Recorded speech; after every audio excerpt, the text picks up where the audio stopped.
Bonjour à toutes et à tous, bienvenue dans cette rencontre sur les biosourcés dans le cadre du grand débat. La question est toute simple, construction biosourcée, ils l'ont fait, et vous? Donc on va être surtout sur du retour d'expérience qu'on voudrait aussi partager avec vous. Donc nos intervenants vont raconter comment ils s'y sont pris, et puis on a très envie aussi d'échanger avec vous. Mais avant tout, ce que l'on a envie de vous dire, c'est que ce débat professionnel rentre dans le cadre du grand débat de Nantes Métropole, qui est un débat citoyen. Et j'ai envie tout de suite d'appeler Mathieu Barado, qui est directeur ville en transition et centralité à Nantes Métropole, peut-être pour nous dire comment est-ce qu'on peut faire un débat pro dans un débat citoyen, comment les deux s'articulent l'un avec l'autre. Ça te fait sourire. C'est pas une question facile, mais je suis content de ne pas avoir à répondre à la question ils l'ont fait et vous, en tout cas comment est-ce que vous ferez, parce que je serai très attentif en tant que public. Peut-être avant de répondre à ta question, quand même vous dire de la part de Nantes Métropole un merci de venir contribuer, participer avec nous à ce débat. Je voulais aussi remercier Novabuild qui s'occupe bien de cette question-là avec Pierre-Yves et Juliette. Je voulais aussi remercier le FIBOIS et Maxime Baudran, son délégué général, qui nous accueille ce soir. Marilène, ma collègue ici présente, et puis les intervenants qui vont nous apprendre beaucoup de choses ce soir. Donc après, comment on fait? Peut-être, en fait, c'est un peu logique, un grand débat sur la fabrique de la ville. Alors je ne sais pas d'ailleurs si vous avez découvert ce grand débat tardivement, ou si c'est quelque chose dont vous avez entendu parler depuis 3 mois, puisque ça fait 3 mois qu'on y est. En tout cas, on s'approche de la fin. Et par définition, un grand débat sur la fabrique de la ville, c'est effectivement quelque chose qui doit pouvoir permettre aux citoyens de s'exprimer, bien évidemment, parce qu'on sait que ça bloque un peu la fabrique de la ville, comme c'est de plus en plus compliqué, à la fois économiquement, mais aussi démocratiquement. Ça bloque assez souvent, un peu partout. Je ne vous parle pas des difficultés qu'on a aujourd'hui à atteindre nos objectifs en termes de construction de logement, mais on sait que c'est quand même pas facile. Et puis, si on regarde un petit peu de plus loin, c'est tout simplement à chaque fois une équation extrêmement difficile et passionnante à résoudre, en particulier bien évidemment avec les enjeux écologiques qui caractérisent l'évolution de nos territoires. Donc les pros, c'est presque le cœur du réacteur, et en bâtissant ce débat qui se déroule depuis quelques mois, on avait envie de cet aller-retour en fait permanent justement entre les modes de vie et les modes de faire. Donc on était allé voir les citoyens, on les a invités à participer pour nous raconter comment ils se projettent eux demain matin dans la métropole écologique qui est super sympa là, mais comment on fait concrètement demain matin? Et puis les professionnels, puisque c'est vous qui êtes quelque part un peu aux manettes, c'est aussi on a proposé différents ateliers de résolution de questions, etc. Et puis on se dit il faut qu'on s'attaque à tous les sujets, y compris celui de ce soir. Donc c'est pour ça qu'on est heureux de vous avoir avec nous pour y réfléchir et apprendre ensemble ce soir. Et donc non seulement on va avoir un débat entre nous, mais aussi il va y avoir une retranscription, parce que vous nous demandez, et c'est normal, qu'à la suite, on puisse vous donner quelques pistes. Et donc, n'hésitez pas aussi, je le dis aussi bien aux intervenants qu'aux participants, s'il y a c'est pas la lettre, une liste de demandes à faire à la métropole, mais en fait, c'est intéressant de voir aussi comment les professionnels qui avancent sur ces questions-là peuvent demander, agir avec une collectivité, avec des groupements de professionnels, donc on va aussi discuter de ça. Ouais, peut-être, je vous rassure, on va pas faire très long, parce que ce pourquoi vous êtes venus, c'est l'autre sujet, mais peut-être c'est quand même toujours bien de savoir ce qu'on fait ensemble, en fait. Et donc, en quelques mots, effectivement, la mécanique d'un grand débat, parce que je vous parle d'un grand débat comme si c'était un nom commun, en fait, nous, à chaque fois, c'est un peu un prototype. Alors Nantes fait des grands débats, on a vu des grands débats ailleurs aussi, au niveau national, c'est toujours un petit peu différent à chaque fois, mais un grand débat à Nantes, en tout cas, c'est un peu... caricaturalement, c'est des élus qui se posent des questions sur leur territoire et qui se disent à un moment donné, le problème est d'une telle complexité ou d'un tel intérêt ou d'un tel enjeu. Ça a été le cas par exemple sur la Loire, il y a quelques années, il y a eu un grand débat sur la Loire, puis un autre sur la transition énergétique et puis un sur le vieillissement. Donc les élus se mettent en retrait et disent voilà, pendant quelques mois, c'est le territoire qui va bosser. Alors ils vous font bosser pour eux d'une certaine manière, effectivement, ainsi que les citoyens. L'idée c'est de contribuer et en fait pendant 3-4 mois de collecter une grande diversité, une grande variété de points de vue. Donc le but, c'est pas de faire un sondage, on aurait pu faire un sondage et ça marche très bien, mais là, on est sur quelque chose de complexe, on veut rentrer dans le cœur du réacteur, ouvrir le capot, et donc multiplier les contributions. On va en faire une grande synthèse, à la fois sur des aspects techniques, sur des aspects plus stratégiques, plus politiques, plus citoyens. Et cette grande synthèse, elle sera remise aux élus au mois de novembre. Et ensuite, à eux de se débrouiller avec ça, à eux de prendre leurs responsabilités. Et prendre leurs responsabilités, pour les élus de Nantes Métropole, ce sera probablement se projeter sur une feuille de route dans le courant de l'année, avant le printemps 2024, assurément. Mais j'aurais pas été complet quand même si je précisais pas qu'un grand débat, c'est aussi l'occasion de se rencontrer indépendamment de la métropole. La métropole, c'est qu'un des acteurs. Donc nous, on est parfaitement conscients qu'on agit dans un écosystème et que c'est ceux qui font, ceux qui financent, ceux qui fabriquent, ceux qui réfléchissent au quotidien, qui font cette ville au sens large, hein, c'est les 24 communes et même au-delà quand on y réfléchit bien. Donc on a très envie aussi que vous vous rencontriez entre vous et que les idées qui sont partagées à différents endroits, ici ce soir, c'est des idées fertiles qui peuvent circuler indépendamment de ce que pensent les élus de la métropole et de ce que fait la métropole. C'est un peu l'idée de se faire monter une mayonnaise pour essayer d'être à la hauteur des enjeux qui sont les nôtres sur la fabrique de la ville.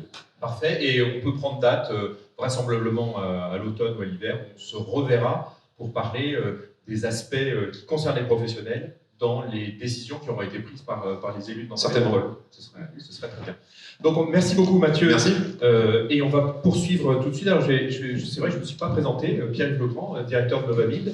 Et je vais faire juste un petit focus, je vous ai dit on va être dans le comment, mais je passe quelques minutes pour vous parler un peu du pourquoi. Et puis aussi pourquoi les biosourcés. Parce qu'en fait au départ, le débat de Nantes Métropole, c'est sur la ville de demain, c'est pas sur les biosourcés. Et donc le grand débat, il porte sur la ville de demain, et ensemble on s'est dit, bah tiens, ce serait pas mal de parler des biosourcés.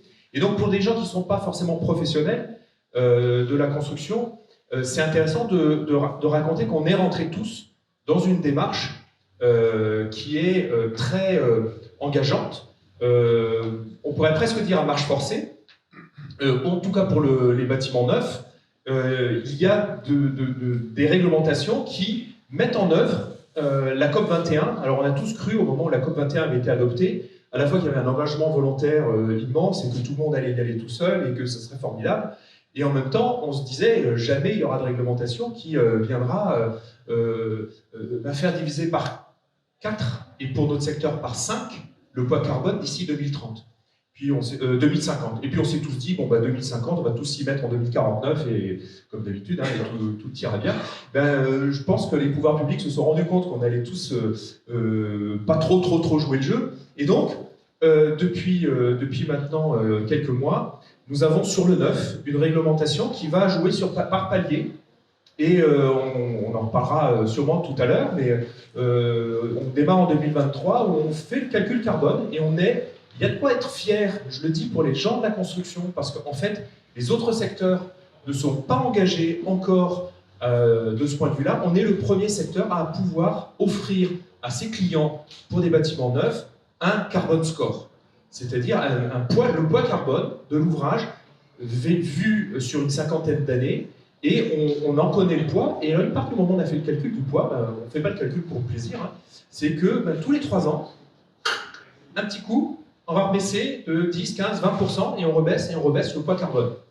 Et à force de baisser le poids carbone, il y a un moment, il y a des choses qu'il faut changer. Et parmi les changements, il y a l'émergence des biosourcés qui non seulement ont un poids carbone inférieur, mais que pour certains stockent du carbone. Et donc il y a un effet bénéfique. Et donc forcément la filière, elle va faire cette mutation. Aujourd'hui, les biosourcés, c'est à peu près 10% en volume, plus ou moins, c'est compliqué à calculer. Et vraisemblablement, on va voir dans la décennie, augmenter considérablement, j'utilise le terme, considérablement, la part des biosourcés dans la construction. Et donc, c'est intéressant, et c'est la raison pour laquelle on a fait cette rencontre aujourd'hui, de voir avec les professionnels qui pratiquent les biosourcés depuis 10 ans, 20 ans, 30 ans, vous les entendrez tout à l'heure, nous raconter comment ils y sont pris et puis peut-être les choses qui sont à regarder. Alors, qui sont les organisateurs aujourd'hui? On a entendu Nantes Métropole qui est sous l'égide de laquelle nous nous sommes placés aujourd'hui, et on est 2 co-organisateurs, Novamid et le collectif biosourcier des Pays de la Loire qu'on a associé à cet événement. Et c'est important aussi que vous sachiez, pour ceux qui n'ont pas encore pratiqué, qui n'ont pas encore démarré avec les biosourcés, qu'il y a dans notre région l'ensemble des acteurs qui se sont retrouvés pour créer ce collectif et qui est à votre disposition pour avancer. Et évidemment, on en parlera un petit peu. Donc, je vais donner tout de suite, pour démarrer, on va planter le décor avec Hélène Huppert, architecte. C'est important pour nous aussi d'avoir une vision d'architecte. Nous, on aime bien donner longuement la parole aux architectes parce qu'ils ont une vision à la fois globale et puis ils ont c'est quasiment les seuls qui ont la relation avec toute la profession. Donc, quand on veut parler de quelque chose un peu transversal, l'architecte parle avec tout le monde. Et en plus, Hélène Huppert, elle a une super expérience. Et elle va nous raconter ça tout de suite. Je vais te donner la parole, Hélène, pour un quart d'heure. Et donc, on est bien dans le comment. Alors, est-ce que tu as un micro? Oui, il arrive. Merci. Bonjour à tous. Et la question que j'ai envie de te demander, c'est comment est-ce que tu as démarré en tant qu'architecte sur les biosourcés? Je ne suis pas sûr qu'à l'école d'architecture, tu aies eu même 10% des cours sur les biosourcés. Non, à peu près 0% des cours. Alors voilà, comment est-ce que tu es arrivé au biosourcé? Déjà, dans ton introduction, tu dis qu'aujourd'hui, une grande partie des personnes qui ont besoin d'aller sur les biosourcés, ils vont pour une raison réglementaire. Moi, j'ai commencé à m'interroger sur ce sujet-là il y a 16, 17, 18 ans. Et à l'époque où moi j'ai mis les pattes dans les biosourcés, en général, les gens qui y étaient arrivés suite à des problématiques de santé, suite à un investissement déjà dans l'alimentation bio, etc. C'était plutôt le démarrage il y a 15-20 ans des gens dans la construction qui mettaient les pieds dans les biosourcés. C'était plutôt parce qu'ils avaient un parcours de ce type-là. En ce qui me concerne, j'étais étudiante et je me suis d'abord posé la question pourquoi et comment on se permet d'implanter un bâtiment dans le paysage. Ça me paraissait une responsabilité énorme, c'est toujours le cas aujourd'hui, j'ai toujours ce sentiment de lourde responsabilité quand on construit, mais c'était ma question. J'étais en 4e année, il fallait faire un mémoire de fin d'études et vraiment c'était ma question. Et puis j'ai rencontré Bernard Minguy, qui est architecte à Vannes, qui était à l'époque en 97 à Carnac. Donc j'ai 23 ans, je fais mon stage de fin d'études chez Bernard Minguy. Et là, je rencontre un architecte qui, quand il a démarré ses études d'architecte au début des années 80, ou même fin des années 70, s'est posé la question, est-ce que je vais être médecin ou est-ce que je vais être architecte? Et ce monsieur me parle de santé et d'habitat, de bâtiments qui peuvent nuire à la santé. Il me parle de géobiologie, de radiesthésie, enfin tout un monde que je ne connaissais pas du tout. Il était à Carnac, donc au milieu des mégalithes, on a beaucoup parlé de ces choses-là. Et puis c'est avec lui que je découvre les matériaux biosourcés et notamment le chanvre, puisque donc on est en 1997. Et il fait des dalles de chanvre, il fait des choses comme ça déjà, des bétons de chanvre aussi. Donc je découvre ça de cette manière-là, je suis encore étudiante. Je fais mon mémoire de fin d'études, ils n'ont pas tout compris, mais bon, j'étais pas trop mauvaise élève, on m'a dit bon, ok, continue. Après, c'est passé une dizaine d'années où j'étais salariée en agence et la 5e où j'ai passé 5 ans. Et là, je me suis dit, bon, on va essayer de faire des choses. Et en 5 ans, j'ai réussi à amener un bardage bois. Il n'était pas encore non traité, donc je me suis dit, bon sang, s'il faut 5 ans pour un bout de bois, ça va être long, quoi. Et donc, du coup, suite à ça, je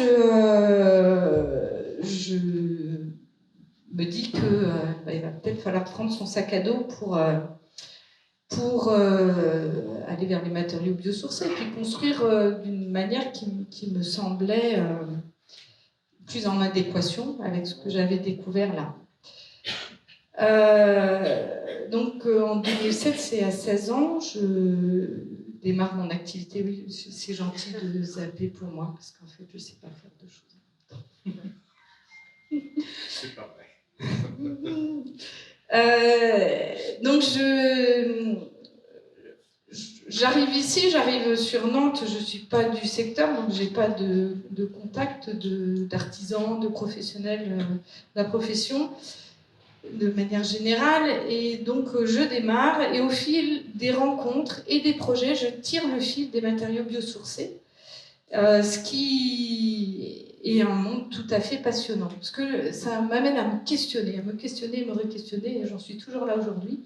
Mes premières questions, c'était qu'est-ce que c'est qu'un mur, comment il est construit. Un mur en pierre, c'est des cailloux, ils sont maçonnés avec de la terre crue. J'apprends qu'il y a un fonctionnement hygrothermique d'un mur en pierre, ça se comprend assez facilement en général.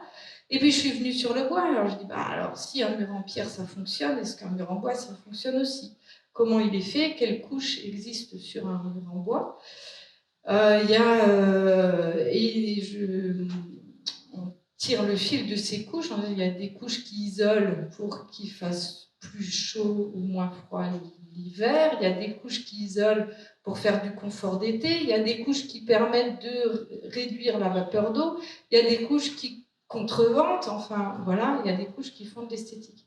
Et donc, on s'est questionné, je n'étais pas complètement toute seule quand même, sur quelle est la place du contreventement. Cette couche-là qui, de manière un peu historique, était sur l'extérieur du mur bois. À un moment donné, on s'est dit, oui, mais si on veut continuer à faire migrer la vapeur d'eau naturellement dans les parois, plutôt que de tout bloquer, il va falloir positionner judicieusement les couches. Donc on n'est pas tout à fait sur la réflexion de matériaux biosourcés, mais en tout cas, dans les premiers moments où j'ai pris en main ma vie professionnelle et mon métier d'architecte, je me suis questionnée de cette manière-là. Pourquoi et comment on met un matériau? À quoi ils servent et pourquoi on les met là? Tu fais un certain nombre de constats. Et je fais un certain nombre de constats qu'il y a des matériaux qui sont biosourcés et dont on ne trouve pas les propriétés sur des matériaux non biosourcés. Par exemple, la fibre de bois dense, qui est un isolant, certes, mais qui a une densité de 180 à 210 kg du mètre cube, va nous permettre de faire du confort d'été qu'on n'aura avec aucun autre isolant non biosourcé. Un autre exemple, un matériau que j'utilise beaucoup, qui est la ouette de cellulose. La ouette de cellulose, c'est un isolant et c'est pour moi le meilleur équilibre, si on peut dire, entre l'isolant en hiver, de la densité quand même, 50 kg du mètre cube, c'est bien au-delà de beaucoup de laine, et puis un rapport qualité-prix qui est assez intéressant. Quand on parle de qualité et à critères équivalents, si on peut dire. Donc ça, c'est des choses qui sont fortes quand même. À un moment donné, de se dire, on fait les choses au départ sur un questionnement, et puis on se rend compte que finalement, ces matériaux-là, ils apportent des choses qu'on ne trouve pas ailleurs. Je me suis posé ces mêmes questions sur l'existant. Et là, c'est pareil, j'ai parlé tout à l'heure de migration d'humidité dans les parois, de vapeur d'eau, etc. Et là, encore une fois, il me semble, au regard de ces années à travailler ces matériaux, que les bétons de chanvre, chaux et puis terre, sont des matériaux qui marchent le mieux avec ces murs-là, qui permettent leur fonctionnement. Alors là, je parle du mur en pierre, ça veut dire qu'à un moment donné, on se questionne. Quel est mon mur support ancien et qu'est-ce que je peux mettre comme matériau dessus? Donc le chaux-chanvre, et puis je parlais de la ouette de cellulose tout à l'heure dans les murs bois. On a pas mal utilisé aussi la ouette de cellulose en projeté humide, ce qui nous permet de bien aller dans toutes les aspérités du mur en pierre et éviter les petites cavités de potentielle condensation, parce que c'est des vides non ventilés. M'arrêter si je pars trop dans le détail. On t'écoute avec attention. Donc voilà, ça c'est donc des questionnements qui sont importants. Dans les toutes premières années aussi où je me suis mis à mon compte, j'ai eu la chance de faire un bâtiment public dans la première année. Et là, j'ai rencontré des contrôleurs techniques sur mes réflexions naissantes. Donc, c'était il y a 15 ans. Et donc, on m'a posé des questions. Alors, il y en a une qui me revient en tête, j'avais mis un isolant en fibre de bois sous une membrane d'étanchéité. Je ne reviens pas sur les évolutions là, réglementaires sur les 15 ans. Je vous donne une anecdote d'il y a 15 ans. Mais c'est une anecdote réglementaire. Oui, d'il y a 15 ans, mais qui a pu évoluer aujourd'hui. Et donc, moi j'avais décrit une fibre de bois dense sous ma membrane d'étanchéité, et mon bureau de contrôle me dit que je ne pouvais pas faire ça. Donc je demande pourquoi. Il m'a dit, parce que il n'est pas cité dans l'avis technique ou dans le DTU d'étanchéité. Et donc, c'est là que j'ai commencé vraiment à éplucher les DTU et les avis techniques, et je les ai lus. Et dans l'avis technique et le DTU, dans les deux, on trouvait à ce moment-là que l'isolant devait... Pour le public DTU document technique unifié, c'est ce qui nous donne une particularité française d'obligation de moyens dans la construction. Qui nous donne des recettes pour construire, si je peux le dire comme ça, un peu. Vous me contredirez, mais c'est vraiment mon sentiment sur les DTU. Et donc je lis le DTU et je lis qu'on doit un isolant qui a une certaine classe de compressibilité, classe de compressibilité C. C'est que ça qui était écrit. Qu'est-ce que c'est que la classe de compressibilité C? Et en fait, ça fait référence à une certaine densité de l'isolant. Et donc, l'isolant que je proposais de mettre en toiture était bien plus dense que ce que me demandait cette classe de compressibilité. Donc, sur ce point-là, mon argument de décortiquer l'avis technique et le DTU m'avait permis de mettre ce matériau-là. Tout ça pour dire que quand on met les pattes dans les matériaux biosourcés, on se questionne, je l'ai dit, et il faut comprendre, il faut maîtriser pourquoi on met les choses, pourquoi il y a un risque, pourquoi il n'y en a pas, parce que tout le monde avance en même temps, et en général, on a même une patte d'avance. Donc il faut être un interlocuteur fiable en fait, qui cherche pour aller sur ces choses-là et aller vers une obligation de résultat. Là où les réglementations, je trouve, moi, à toute petite échelle, en France, nous emmènent vers des obligations de moyens en disant là tu mets tel isolant, tel truc, tel machin, telle couche et ça va bien se passer. Et bien il y a des fois où ça se passe pas bien. Quand on fait des études de parois, il y a des fois des choses réglementaires qui ne fonctionnent pas forcément. Et moi, quand un bureau de contrôle me dit « Mais Madame Houpert, si vous faites ce qui est écrit dans le DTU, vous n'aurez pas de problème en cas de sinistre », ben moi, je dis que si je sais qu'il va y avoir un sinistre, je ne vois pas pourquoi j'irais, quoi. Mais on me l'a dit, enfin, voilà.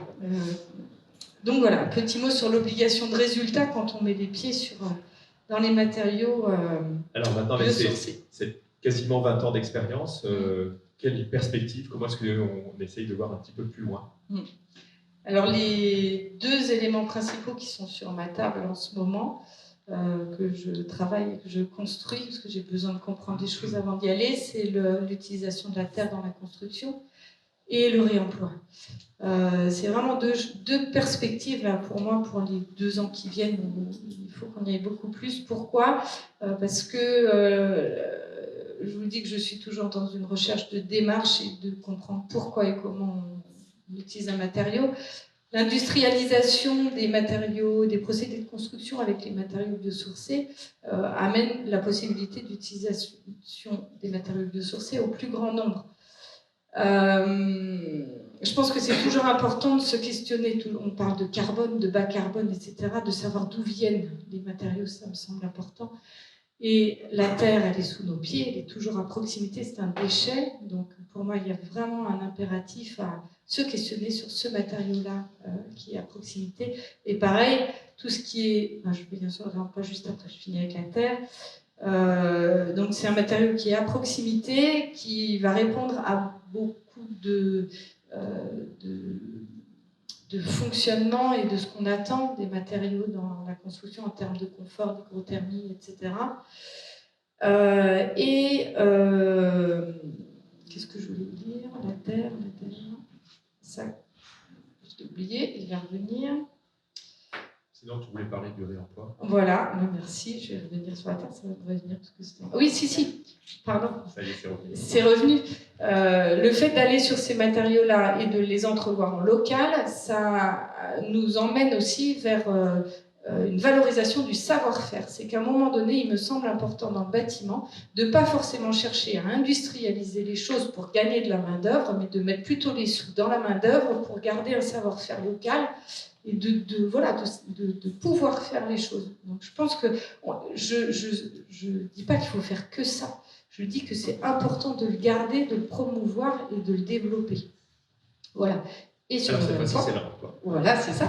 Et sur le réemploi, les filières sont prêtes, ou en tout cas bien en route, pour récupérer les matériaux et les mettre sur les plateformes. À titre personnel, je les utilise de plus en plus. Dès que j'ai besoin de quelque chose, je fais appel à ces filières-là. Maintenant, il faut les mettre en œuvre dans nos matériaux, dans nos bâtiments. Donc, ça veut dire aussi qu'il va falloir se re-questionner sur les équipes, le maître d'ouvrage, l'architecte et les entreprises pour anticiper l'utilisation de ces matériaux pour qu'ils puissent être réservés et qu'on puisse gérer un coût de construction.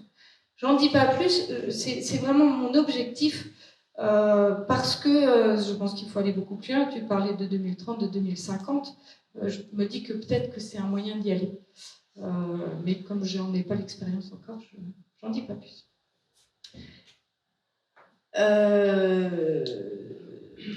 Donc, quelques mots sur la démarche globale.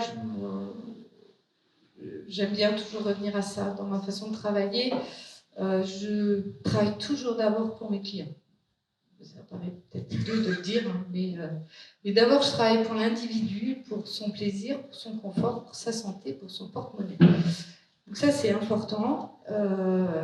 Et après, autour de ça, je tâche de faire en sorte de construire en cohérence avec la parcelle dans laquelle on va construire, et par ricochet, normalement, ça devrait bien se passer pour la planète et puis pour la race humaine, parce que c'est quand même bien ça qu'on veut essayer de sauver. Donc voilà, et puis peut-être un mot sur la problématique du coût et comment on fait, parce que c'est pour ça que vous êtes là. Comment on fait? On a des outils de conception, là j'en ai glissé quelques-uns. Donc préciser le programme, comment je vous dis ça en manière générale déjà. Moi, ça fait 16 ans que je ne mets pas un isolant minéral. Ça fait 16 ans que je ne fais que ça. Donc ça veut dire que je n'ai pas de comparaison financière sur ce qui n'est pas biosourcé. Pour autant, mes clients, ils ne sont pas Crésus. Et donc, en général, on travaille beaucoup, qu'il soit public ou privé, le programme, l'optimisation des surfaces, de manière à optimiser le bâti et les espaces. On a des outils aussi, je trouve que la STD, la FLJ, c'est aussi des outils pour gérer la quantité de vitrage, la quantité de châssis dont on a besoin. Ah, pardon, qu'est-ce que c'est que la FLJ? Merci. Voilà. Simulation thermique dynamique, on est accompagné par des bureaux d'études qui modélisent nos maquettes numériques et qui les soumettent au soleil, aux masques qui sont autour, etc. De manière à voir, ils font des simulations thermiques, dynamiques, au moment de l'année, sur une année, sur la journée, de manière à... C'est moi qui fais bouger ça ou pas? Ok, d'accord. Il est vivant. D'accord. Et donc ça nous permet effectivement d'optimiser. Là, je suis en train de travailler un projet comme ça où on est un peu trop juste en coût. Et ben, on travaille ça en simulation thermique dynamique pour voir jusqu'où on peut réduire la quantité des vitrages et que j'adapte la conception à ça. Et FLJ, c'est facteur lumière-jour. Ça va un peu dans le même sens, c'est qu'à un moment donné, on étudie l'entrée de la lumière naturelle dans le bâtiment. Et certes, ça sert pour vérifier que c'est lumineux, mais ça peut servir aussi à optimiser au niveau coût. J'ai mis l'autoconstruction parce qu'il y a quand même une bonne partie de la population qui met la main à la pâte. Alors soit tout seul, alors je vous ai mis quelques photos d'autoconstruction, c'est quelque chose que je connais bien parce que je suis autoconstructeur depuis 25 ans aussi. Et donc, j'accompagne en parole pas mal des clients. Je ne peux pas accompagner en chantier en autoconstruction pour des questions d'assurance, mais en tout cas, je leur donne un bout d'expérience. Donc, l'autoconstruction, les chantiers écoles, qui peuvent rentrer dans la dynamique de réflexion, notamment si on va sur la terre, sur la paille. C'est des choses qui sont possibles. Voilà un petit peu le retour d'expérience que je peux vous faire.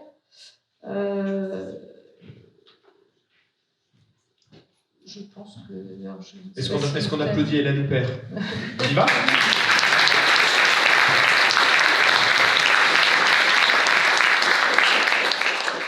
Merci beaucoup Hélène. Je vais te proposer de rejoindre là. Tu as l'ampleur du choix. Tu as. Je peux ma chaise. Absolument. Je pense que vous avez tous ressenti ça avec quelque chose de très personnel, mais en fait, mine de rien, elle a raconté à peu près tout ce qu'il faut se poser comme question quand on se pose la première question, qui est le comment. Donc je vais appeler maintenant Édouard Bonin, directeur général de LCA, Construction Bois, Franck Gourdel, directeur du développement de la construction de CISN, Baptiste Chauvet, ingénieur associé chez Cagna, et puis François-Xavier Vandeville, gérant de Bois-Paille Ingénierie. On a vu avec Hélène, on a brossé un petit peu globalement, et j'avais envie de vous demander à chacun, alors pas à Hélène, mais qu'elle vienne le faire d'une certaine façon, comment est-ce que vous êtes tombé, vous, dans le biosourcé? Alors comme tu as le micro, François-Xavier, comment le démarrage de ton parcours, puis en même temps ça permet de présenter un petit peu ton métier aujourd'hui, et en quelques minutes. Alors moi, bonjour à tous, je suis impressionné parce qu'il y a quand même du monde, et bon, je ne m'attendais pas à avoir autant de monde quand même intéressé sur le sujet. J'ai l'habitude de parler de ce sujet-là, mais sur voilà, un débat citoyen, ça fait quand même plaisir. Moi, il y a eu quelques bribes au départ parce que moi j'ai fait mes études à l'École supérieure du bois. Et en 2008, pourquoi tu avais choisi l'USB?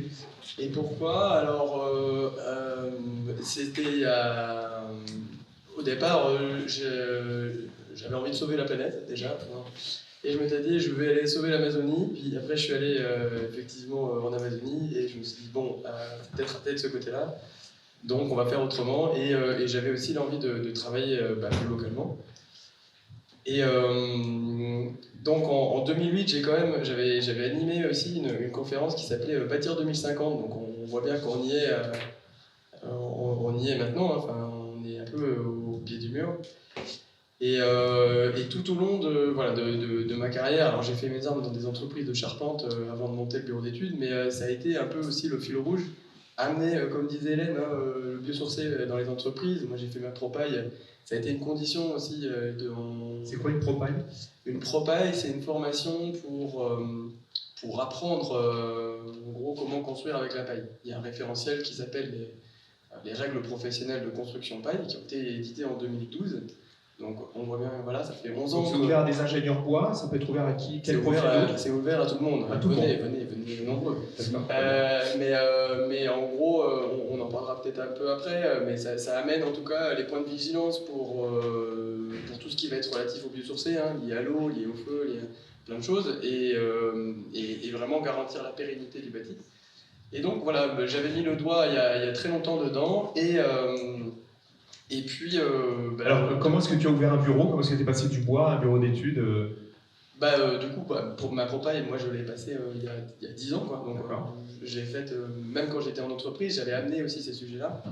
Et après, je trouvais qu'on n'allait pas assez loin, donc je me suis dit, bon, autant aussi se faire porte-parole de ce sujet-là et voilà, d'amener, de pousser ces curseurs-là. En conception. Donc j'ai monté un bureau d'études en 2016, vraiment qui s'appelle Bois-Paille Ingénierie, donc c'est aussi un peu comme c'est écrit dessus, ouais. Les gens viennent nous chercher pour ça, voilà, qui est aujourd'hui une société coopérative, donc je suis très fier aussi de porter voilà, ce changement-là aussi côté entreprise. Merci. Alors, puisque Franck a le micro, CISN, ça fait. Alors, vous êtes bailleur social et promoteur, et ça fait 20 ans que vous pratiquez les biosourcés. Ouais, effectivement, bonjour à tous et à tous. Donc, j'ai eu la chance de débuter ma carrière professionnelle au CSN, mais côté bailleur social. Et dès le début, il y avait une culture des matériaux biosourcés, parce qu'ils produisaient à peu près 10% de leur production de maisons destinées à la location, donc en ossature bois. Et ça a été pour moi le début de la prise de connaissance des matériaux biosourcés. Donc à l'époque, c'était plus sous l'angle confort thermique, et avec des très très bons retours des locataires qu'on analyse systématiquement. Donc ça a été l'amorce. Par contre, il n'y a pas eu une amplification très très importante jusqu'à une évolution réglementaire avec l'expérimentation énergie plus carbone moins, qui étaient les prémices de la RE 2020. Et là, on a pris conscience qu'il fallait qu'on aille plus loin. Et ça a été vraiment le facteur qui a initié une politique beaucoup plus importante en matière de développement des matériaux biosourcés. Alors Baptiste, tu as aussi le micro. Comment est-ce que tu t'es plongé dans les biosourcés? Bonjour à toutes et à tous. Alors moi, c'est encore un peu différent que François-Xavier, parce que moi, je ne m'étais jamais même posé la question quand j'ai fait mes études en construction. Ce que je voulais, c'était un peu comme Hélène. Ah non, moi, je ne m'étais pas du tout posé les questions. C'est-à-dire que moi, je voulais juste construire et du coup, en fait, je suis allé dans un grand bureau d'études et en fait, on faisait des bâtiments surtout logistiques et tertiaires et centres commerciaux qui étaient en haute qualité environnementale, niveau exceptionnel, mais sans un gramme de biosourcé. Et je me suis dit, il y a quand même un gros problème. On s'est dit, il faut qu'on arrête de construire des si gros volumes de bâtiments. Déjà que c'est pas forcément glorieux de construire des grands bâtiments, d'utiliser de la surface au sol pour un objet au final qui peut être questionné, un peu dans la même démarche que Kellen, c'est-à-dire quel est notre droit d'utiliser cette parcelle-là pour y mettre notre œuvre. Et en fait, on s'est dit, bon, déjà, si au moins on mettait du biosourcé et du bois dedans, moi c'est le bois qui m'est amené, parce que j'étais en ingénieur structure aussi, et le bois, je me dis, mais mince, on a tout un arsenal réglementaire aujourd'hui, il y a tout ce qu'il faut, et pourtant c'est pas très développé, et je me suis rendu compte que si ça pouvait se développer, ça pouvait être fait sur les ERP. Donc on a créé l'agence Cannes il y a 7 ans. Quand tu dis avec Quentin Pichon et Margot Pétillon. En incrémentant la rencontre avec Quentin, avec qui j'avais fait mes études en prépa et qui lui était à fond dans la filière du chanvre, il m'a dit mais il faut qu'on fasse quelque chose, et c'est pour ça qu'on a dit on va amener le bois et le chanvre dans les bâtiments, mais pas que la maison individuelle, c'est-à-dire dans les bâtiments de grande envergure, les bureaux, les établissements recevant du public, les centres commerciaux, pour essayer de faire un peu mieux que ce qui se fait, que ce qui se faisait il y a 10 ans. Alors, Edouard, je crois que tu es tombé dans les copeaux enfant. C'est ça, donc Edouard Bonin, entreprise LCR Construction Bois, bonsoir à tous. Donc moi effectivement je suis né dans les copeaux puisque je travaille dans l'entreprise familiale qu'a créé mon père en 73. Donc moi du coup c'est un peu comme Baptiste, en fait j'ai toujours aimé l'axe de construire. Ça a commencé par des cabanes puis des Lego. Et puis ensuite quand j'ai commencé mes études, quand j'ai poursuivi mes études plutôt, j'ai choisi un matériau qui est le béton. Donc un peu atypique dans une famille de constructeurs bois. Tout simplement parce que voilà, je suis de l'époque du pont de Millau et à l'époque je voulais faire des ouvrages d'art. Bon bref, donc, parti pour faire du béton. Puis en fait je me suis rendu compte que les ponts c'était une fois tous les 50 ans en France. Donc je me suis rebasculé dans tous les 50 ans des ouvrages d'art tels que le pont de Millau en France. Bon. Faire une vie entière. Ouais c'est ça. Donc du coup je me suis recentré dans le bâtiment. J'ai fait mes armes dans des entreprises du béton. Et puis, mon frère et ma sœur, avec qui je suis aujourd'hui à la direction d'entreprise, m'ont demandé si je voulais les rejoindre. Je suis dit, ouais, pourquoi pas. Et donc voilà, donc ça fait 10 ans que je suis chez LCA. Donc moi, mon lien avec le biosourcé, bon, je l'ai toujours depuis tout petit, avec une parenthèse béton, mais du coup, j'ai vu la filière quand même évoluer en 10 ans de manière assez impressionnante, de par les projets sur lesquels on se positionne. On dit bois, mais en fait, vous ne travaillez pas que le bois. Parce que... Non. Bah, en fait, aujourd'hui, nos projets, voilà, on a juste à regarder autour de nous, il y a du bois, il y a du béton, il y a du métal. Tous les bâtiments qu'on fait, finalement... Et puis tous les isolants que vous pratiquez. Ouais, c'est ça. Donc, beaucoup de biosourcés en ce moment, clairement. Et effectivement, on touche à tous les produits. Merci. Alors, Baptiste, ça tombe bien, tu as gardé le micro. J'avais envie de te demander, et puis peut-être d'autres pourront réagir, mais alors en fait, au bout du compte, est-ce que c'est plus compliqué de travailler avec des matériaux biosourcés que de travailler avec les autres? Non, nous, le point crucial, c'est que c'est pas le fonctionnement de projet que j'avais dans ma vie d'avant, on va dire. C'est-à-dire qu'il faut, dès le démarrage du projet, de notre point de vue, réfléchir biosourcé. Et il y a une certaine recherche qu'expliquait Hélène, qui est à faire en permanence. Et c'est vrai qu'on a tendance à prendre pour acquis les principes constructifs quand on sait que ça marche. Et c'est vrai qu'avec les matériaux biosourcés, en fait, on a tendance à se re-questionner sur les choses. Donc on met parfois un peu plus de temps en études, mais déjà c'est plus valorisant et ça replace la question de la qualité au centre du projet, de mon point de vue. C'est plus qualitatif? Oui, parce qu'en fait, on remet en cause des choses qui nous paraissent acquises. Donc c'est toujours intéressant de faire cette démarche-là. Edouard, si tu peux donner le micro à Hélène en complément, il y a cette question d'obligation de résultat. Quand on a préparé, tu disais c'est un changement de nature complet par rapport au reste. Ça met quoi comme différence? Effectivement, comme à un moment donné, on se questionne sur la construction, du coup ça devient passionnant.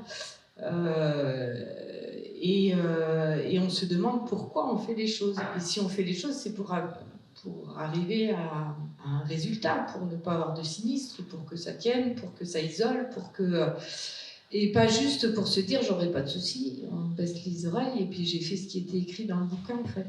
Donc c'est vraiment à un moment donné de faire nos métiers, d'architecte, de faire nos métiers d'ingénieur et de construire avec des matériaux qu'on assemble, mais pas juste de faire les choses parce qu'un industriel a écrit que ça pouvait se faire de cette manière-là. Je pense que c'est ça la grosse différence en fait entre ce que j'ai commencé à faire en agence pendant une dizaine d'années, sur la fin des années 90, début des années 2000, et quand j'ai commencé à travailler à mon compte, c'est vraiment de se dire, non, la finalité, c'est pas un catalogue, Alors, j'ai envie de demander au maître d'ouvrage, ça semble quand même un peu plus complexe, on dit plus grande démarche qualité, il faut travailler en amont, ça a forcément un impact pour le maître d'ouvrage. Il faut connaître un peu plus la technique, tout à l'heure Hélène disait il faut savoir la provenance, enfin, ça fait beaucoup de questions à se poser. C'est vrai que pour un maître d'ouvrage, ça nous force à sortir de notre zone de confort. Déjà, effectivement, il faut savoir s'entourer des bons spécialistes dès le début. Sinon, les études peuvent être plus longues, voire beaucoup plus complexes. Donc ça, c'est très très important de bien écrire le programme, les attendus, et de choisir l'équipe de maîtrise d'œuvre et les compétences qu'elle va s'associer en fonction de ça. Sur le temps d'études, c'est pas forcément plus long. Par contre, il faut être très vigilant sur, je dirais, la conception du projet, les détails. Il faut anticiper vraiment tous les sujets en amont et garder une certaine rigueur. Sur les temps de réalisation, le retour d'expérience que je ferai, c'est que si on a bien travaillé cette phase d'études en amont avec toutes les bonnes compétences et investi en ingénierie au bon moment, tout peut se dérouler sans accroc. Par contre, si on a une équipe de maîtrise d'œuvre qui n'a pas su anticiper les sujets, on peut avoir beaucoup de retard au démarrage et à l'arrivée un chantier qui pourrait même presque durer un peu plus longtemps. On rattrape le temps en chantier qu'on a passé en temps d'études. Je pense qu'on peut le rattraper, oui. Si on est vraiment efficace. Pas tous les coups. Ça dépend si on a vraiment anticipé tous les sujets. Je dirais que si on arrive à bien étudier tout, y compris la mise en œuvre sur le chantier, oui, je pense qu'on peut le rattraper. François-Xavier, j'avais l'impression que tu avais envie d'intervenir là. Je peux rebondir parce qu'on a travaillé ensemble, sur Pierre 1000, sur Pierre 1000, on a fait nos euros la semaine dernière. Mais ça caractérise vraiment aussi la méthodologie. Donc c'est un projet dans le sud de Nantes. Voilà, c'est ça. C'est une ZAC qui va se construire bientôt, qui est là vous voyez Transper là. Voilà, c'est pas grave. Et on cherche à atteindre les seuils les plus élevés de la réglementation à venir. Voilà, il y a des grosses ambitions sur le carbone, sur le prix évidemment, et sur le cargo, les vélos cargo, l'accessibilité. Et donc c'est une bonne façon de s'entraîner à ce qui va arriver dans 3 à 5 ans. C'est ça. L'idée, c'est que ce soit aussi une ZAC qui est précurseur sur les prochaines réglementations et mettre le pied à l'étrier à tous les acteurs de la construction du territoire. Et donc vous avez travaillé ensemble. Et donc on a travaillé ensemble. Alors raconte-nous comment un AMO Alors travaille là, auprès de... j'étais en bureau d'études de structure. En bureau d'études de structure, d'accord. Parce qu'on peut travailler en AMO, mais Oui, aussi bien en sûr. bureau d'études de structure. Je trouve intéressant de bien amener quand même cette méthodologie. Donc, est-ce que c'est plus compliqué? À la question de est-ce que c'est plus compliqué, je pense que c'est surtout différent. C'est qu'on met tous les acteurs au même niveau et chacun amène son expérience et ses points de vigilance. Avec, en général, effectivement, on essaie de prendre les bonnes personnes. Et j'entends dans cette équipe également les contrôleurs techniques, voire au-delà si on peut. Et on évoque de manière tout à fait honnête les sujets qui amènent de la vigilance ou pas. Et donc là, c'est très intéressant. On a un espèce de canevas où on vient aussi poser des arbitrages sur l'économie, le carbone, où est-ce qu'on peut faire des efforts, quels sont les curseurs qu'on veut maintenir jusqu'au bout du projet ou pas, ce sur quoi voilà, c'est les sujets qu'on veut défendre en fait par projet. Et donc ça, c'est un vrai contrat au départ qu'on a avec notre maître d'ouvrage, et de se dire, bon voilà les curseurs qu'on va défendre, et on est d'accord, top là, et on défend ça jusqu'au bout. Et Franck,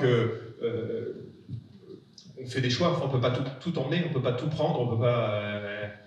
Oui, effectivement. Alors, ce qui est intéressant, c'est que tous les acteurs sont au même niveau. Et ça, c'est vrai que c'est une nouveauté. Chacun apporte sa participation, il y a beaucoup moins de hiérarchie. Et effectivement, il y a des choix concertés parce qu'il y a différents paramètres dans l'équation et il faut tous les intégrer pour trouver le meilleur compromis. Mais c'est une approche qui est beaucoup plus collaborative et sur un pied d'égalité au sein de l'équipe. Donc là, le travail ensemble qu'on prône à Novaville depuis une douzaine d'années, les biosourcés, c'est presque une obligation. Je pense parce qu'il y a tellement de paramètres à prendre en compte pour que ça réussisse et que ça fonctionne, et surtout dans le cadre d'un projet reproductible, parce que c'est avant tout ce qu'on cherche à mettre en œuvre quand on est maître d'ouvrage. Il faut s'écouter, il faut travailler en collaboration pour anticiper les sujets. Baptiste, sur ces points un peu plus techniques, ingénierie, travailler ensemble, qu'est-ce que tu constates Non, oui, effectivement, le travail main dans la main est important avec l'entreprise. Moi, je peux parler parce qu'on a fait des fois des projets avec LCA, par exemple. Et effectivement, je pense que même après, pendant le chantier, c'est important de rester vigilant, à l'écoute aussi, dialoguer. Le contrôle technique, on en parle souvent comme un frein, ça peut être aussi un facilitateur. Et moi, je trouve que c'est intéressant d'avoir quand même un œil critique. Et même quand moi, j'ai toujours ce petit piment quand je reçois la première fois le retour, le rapport initial de contrôle technique du contrôleur technique, où je vais me dire, mais qu'est-ce qui va m'avoir sorti sur les biosourcés? Et souvent, en fait, c'est des questions qui sont assez constructives. Soit on y a déjà répondu, soit c'est des choses qui n'ont jamais été, qui sont parfois auxquelles tout le monde est passé à travers, même la commission prévention produit dans le cadre des règles professionnelles de la construction chanvre, même Filiance, beaucoup de choses, donc des fois c'est intéressant.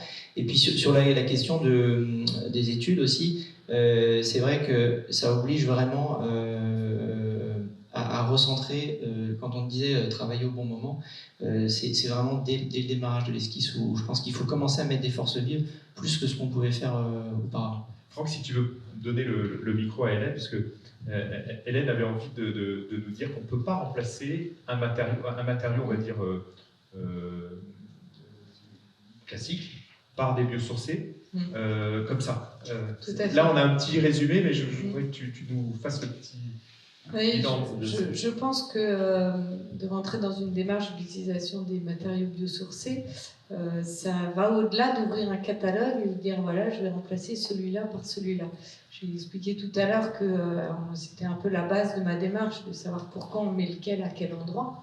Mais je pense que si on met une laine de roche là où une fibre de bois dense et vice-versa, ça reste un isolant, mais ça ne va pas faire la même chose. Donc aller vers les matériaux biosourcés, c'est vraiment se questionner sur ces points-là.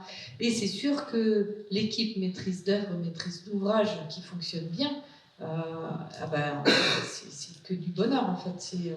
C'est une façon d'aller toujours plus loin, d'avoir cette compréhension-là. Et la grosse différence sur ce point-là entre il y a même 5 ans et aujourd'hui, c'est que quand j'ai livré la médiathèque de Nord-sur-Inde, on est au-delà du niveau 3 du label matériaux biosourcés, on est en bois non traité, un chaud chanvre dans l'existant, enfin on est allé assez loin. Les élus m'ont fait une confiance totale. Ils avaient envie qu'on bosse ensemble, on a fait tout le truc. Et c'est seulement, je crois, pas loin d'une année après la livraison, qu'un jour j'ai entendu Monsieur le maire vanter les mérites de ce bâtiment exemplaire qu'on avait fait ensemble. Alors qu'aujourd'hui, il y a un amont avec la maîtrise d'ouvrage qui est tout aussi intéressant. Alors j'étais ravie le jour où la pièce est tombée, ils se sont dit « Ah yes, on a avancé, ça c'est génial ». Et c'est vrai que ce travail en amont, là, les projets que je fais maintenant avec les communes, on va beaucoup plus loin. Édouard, tu as constaté dans ce petit dialogue, disons, on travaille en amont, mais c'est maîtrise d'ouvrage, maîtrise d'œuvre. On n'entend pas beaucoup les entreprises dans le... On a mis un peu de côté. Donc... Comment vous intervenez justement dans ces dialogues en amont? Vous avez une particularité, quelque chose à apporter que tes confrères n'apporteraient pas je pense que chaque entreprise a quelque chose à apporter. Nous, en tout cas, on essaie d'apporter notre savoir-faire sur la construction, sur les méthodes de pose, puisqu'en fait, on travaille du coup avec François-Xavier notamment sur les projets de pyramide dont il parlait tout à l'heure. Donc, en entreprise, on est associé dans les équipes de conception. Donc, notre rôle, tel que je le prends, c'est d'apporter du coup notre manière de faire en lien avec notre outil de production, puisque du coup, on est une entreprise où on préfabrique un maximum de choses dans l'atelier, donc forcément, il faut que tout ce qui soit préfabriqué puisse rentrer dans l'atelier, et puis en sortir. Donc du coup, voilà, on apporte un peu notre savoir-faire, quoi. On a parlé un peu de règles professionnelles et de réglementation tout à l'heure. J'ai envie de t'entendre là-dessus. Est-ce que c'est une contrainte? Est-ce que c'est utile, rassurant? Comment est-ce que tu vois ces règles professionnelles dont parlait Hélène, les DTU, etc. Les règles pro, alors si on parle des règles pro de la paille, pour moi c'est primordial. Enfin, je ne vois pas comment on peut se positionner sur un projet en paille si la personne qui fait le devis n'est pas formée, si la personne qui suit les travaux n'est pas formée, si la personne au bureau d'études n'est pas formée, si la personne qui est en atelier en train de poser n'est pas formée, si la personne qui est sur le chantier aussi n'est pas formée. Parce qu'en fait, c'est important, quoi. Moi, quand j'ai fait la formation en 2019, je vais être très cash, mais au début, quand je suis arrivé là, je me suis dit, je vais me retrouver dans un truc de hippie, quoi, la paille, tout ça. Et en fait, franchement, c'est très pro, quoi. Enfin, c'est règle pro, et au contraire, je trouve ça très rassurant, et du coup, je me pose même la question, pourquoi on le fait qu'avec la paille, finalement, parce que la paille, on connaît les risques vis-à-vis de l'eau, mais en fait, on se préoccupe pas du tout de ce qui peut se passer sur les isolants, on va dire, géosourcés, parce que c'est le mot sympa qu'il faut utiliser, et sur une laine de verre qui reste à la flotte pendant tout un chantier à chaque personne. C'est des questions qui me préoccupent en ce moment. Je me dis, mais merde, en fait, il n'y a que la paille, en tout cas, pour les règles pro, qui a un temps d'avance finalement. Et Hélène, en préparant, elle me disait que en fait, tu es sur les mêmes matériaux depuis 20 ans, et les réglementations ont continuellement changé, mais en fait... Oui, je voulais juste rebondir sur ce que tu disais, parce que effectivement, dans les premiers échanges, parce que j'ai dit de manière un peu ironique, les échanges avec les contrôleurs techniques, mais en fait j'aime bien, je trouve que c'est chouette d'avoir ces échanges techniques, s'ils ne sont pas que réglementaires. Mais effectivement, les questions que je rétorquais, c'était ça, mais comment on fait avec les autres matériaux? Et on ne se pose pas les mêmes questions. Et c'est chouette de revenir à ces questionnements-là, de se dire, on se questionne sur le matériau biosourcé, mais finalement, on ne fait pas mieux avec les autres, quoi. Et effectivement, je te disais ça, c'est-à-dire que les murs ossature bois qui font entre 145 et 220, que j'ai fait rapidement avec la fibre de bois par l'extérieur, le panneau de contreventement à l'intérieur, la zone technique, l'étanchéité à l'air, le bardage, etc. J'ai commencé à les faire en 2007 et aujourd'hui je fais toujours les mêmes. Donc ça veut dire qu'à chaque fois qu'on se prend une réglementation thermique, jusque-là, je dis faut changer. Mais par contre, j'entrevois quand même qu'il va falloir aller plus loin, d'où ma petite note sur les biosourcés, et sur la terre et puis le réemploi. Alors, tu as beaucoup parlé de l'humain, et je pense que ça va être intéressant là maintenant qu'on fasse un petit point sur ce lien entre les biosourcés et l'humain, mais surtout d'abord commencer par le retour sur le confort. Alors, je ne sais pas si François-Xavier peut nous parler un petit peu du retour qu'on peut avoir, confort d'été, confort d'hiver. Oui, alors je n'avais pas tout à l'heure évoqué cet aspect-là, mais c'est vrai que moi je suis quelqu'un de très pragmatique. Voilà, des formations ingénieur, et donc vraiment je suis arrivé dans ces matériaux-là parce que ça marchait en fait. C'est-à-dire que j'avais visité énormément de projets. Tu as choisi les biosourcés parce que ça marche. On va dire ça, voilà. Non, c'est tout. Ouais. Non, mais c'est que même dans le cadre aujourd'hui de présentation de filière ou autre, on fait des petites, on fait des visites de bâtiments quand il fait très chaud. L'année dernière, il a fait très chaud là. 42. Voilà, il faisait plus de 40 à Nantes. On a fait des visites de maisons en paille. On demandait aux gens de venir avec des thermomètres et juste pour dire que voilà, il n'y avait pas de clim sur des maisons comme ça avec des enduitaires. On parlait aussi de l'inertie, des régulations hygrothermiques. Et il faisait 25-26 dans ces maisons-là, et il n'y avait pas de clim. Et donc, tout le monde venait avec son thermomètre, t'as combien ? Et le fond du sujet, c'est ça, c'est qu'on n'est pas là à vendre des plein de PowerPoint, des diagrammes et des machins. On est juste, tu prends ton thermomètre, et en hiver, peut-être les nuits, il fait 19 degrés, il n'y a pas de chauffage. Et donc, moi, ça m'a questionné à ce moment-là, et ça a été aussi précurseur pour monter mon cours d'études, c'est de me dire, mais en fait, pourquoi on ne fait pas ça partout ? Je veux dire, on fait des bâtiments qui sont confortables entre 19 et 25 degrés toute l'année, et ben voilà, comment on fait pour généraliser ça ? Alors vous, les clients, vous les avez tout le temps en plus ? Vous leur vendez, mais vous restez avec eux en tant que bailleur social. Alors, qu'est-ce qu'ils vous disent, les clients à qui vous avez vendu des produits avec des biosourcés ? Ça a évolué. Au début, c'était vraiment très satisfait du confort thermique dans le logement. Ça, c'était perceptible tout de suite et il y avait une sensibilité immédiate. Sur les matériaux biosourcés, il y a encore 3-4 ans, ce n'était pas forcément un argument de vente, pour être honnête. Ce qui a changé un peu la donne, c'est la qualité de l'air intérieur. Là, il y a une nouvelle sensibilité qui est apparue chez les clients. Maintenant, quand on leur parle de matériaux biosourcés, avec les bonnes explications, qu'on les accompagne, ils comprennent l'intérêt et ça peut être un argument de vente qui fait la différence. Et en ce qui concerne la terre crue, vous avez commencé un certain nombre d'ouvrages avec les grands remplissage terre crue.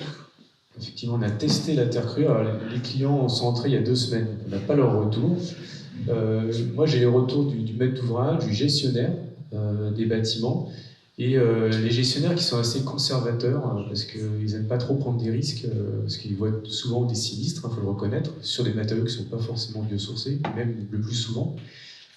J'ai un très bon retour, mais vraiment excellent sur les enduits, notamment à la terre crue dans les parties communes. Le retour, c'est qu'il faudrait qu'on fasse ça dans toutes les résidences. Donc là, on a une photo Kenkis, on voit plutôt du bois là, et c'est à l'intérieur, voilà, des murs en terre crue. Alors on a la photo qu'on voit du coup, donc là, c'est une salle commune, mais on a la même chose dans le hall, donc il y a l'enduit à la terre crue, très très apprécié, qui fait l'unanimité. Et après, on a testé différentes techniques. Donc là, c'est une cloison en torchis. On a de la brique de terre crue aussi sur différents murs. Et à long terme, on se dit, ces murs-là, ils vont être bien entretenus. Est-ce qu'il y a des difficultés à imaginer ? On est sur un programme de logements locatifs sociaux. Donc les murs, surtout dans les parties communes, sont très très sollicités. Mais quand on regarde le produit et puis sa nature, son esthétique, on se dit qu'il va peut-être être plus respecté que d'autres produits qu'on peut mettre, qui sont très très vite dégradés. Et on se pose la question aussi de pouvoir le réparer. Donc là, on est en train de regarder comment on peut avoir un petit stock de terre pour faire des rustiques, parce que quand il y a des déménagements, notamment, il y a beaucoup de coups sur les murs. Mais on va vraiment l'observer, parce que ça pourrait être un marqueur de nos résidences, de faire ça dans les halls. Tu veux dire un mot ? Donc c'est bien à Guérande, hein.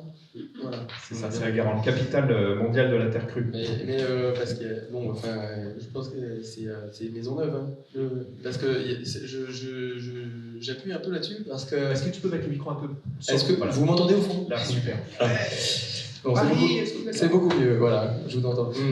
Et donc, je rebondis un peu sur ce que disait Hélène tout à l'heure, c'est de se baser sur les savoir-faire locaux, notamment avec la terre, et notamment sur Guérande, où on a historiquement quand même pas mal d'acteurs. Et sur cette ZAC, justement, il y a eu également la construction d'une fabrique terre, vraiment, pour accompagner et la construction de la ZAC, mais également pour l'entretien, enfin, il y a des acteurs qui savent aussi entretenir, et ça se fait très bien, hein, on met un peu d'eau et puis hop, on vient réparer l'enduit comme il faut, donc il n'y a même pas toujours besoin de batch. Mais tout ça pour dire que ça se fait très bien, et qu'en plus, voilà, sur certaines zones, vraiment, on a des acteurs très très locaux. Hélène, en retour client, comment ça se passe? Ils sont, effectivement, on a un retour client de bien-être à l'intérieur des bâtiments, de confort hygrothermique. J'ai une petite maison qui n'est pas passive, que j'ai fait avec une dame. La maison, elle fait 90 mètres carrés, on est proche passif, mais on n'est pas passif, donc l'idée, c'est pas qu'il fasse 18 degrés le matin. On avait prévu un poêle à bois et des petits appoints électriques.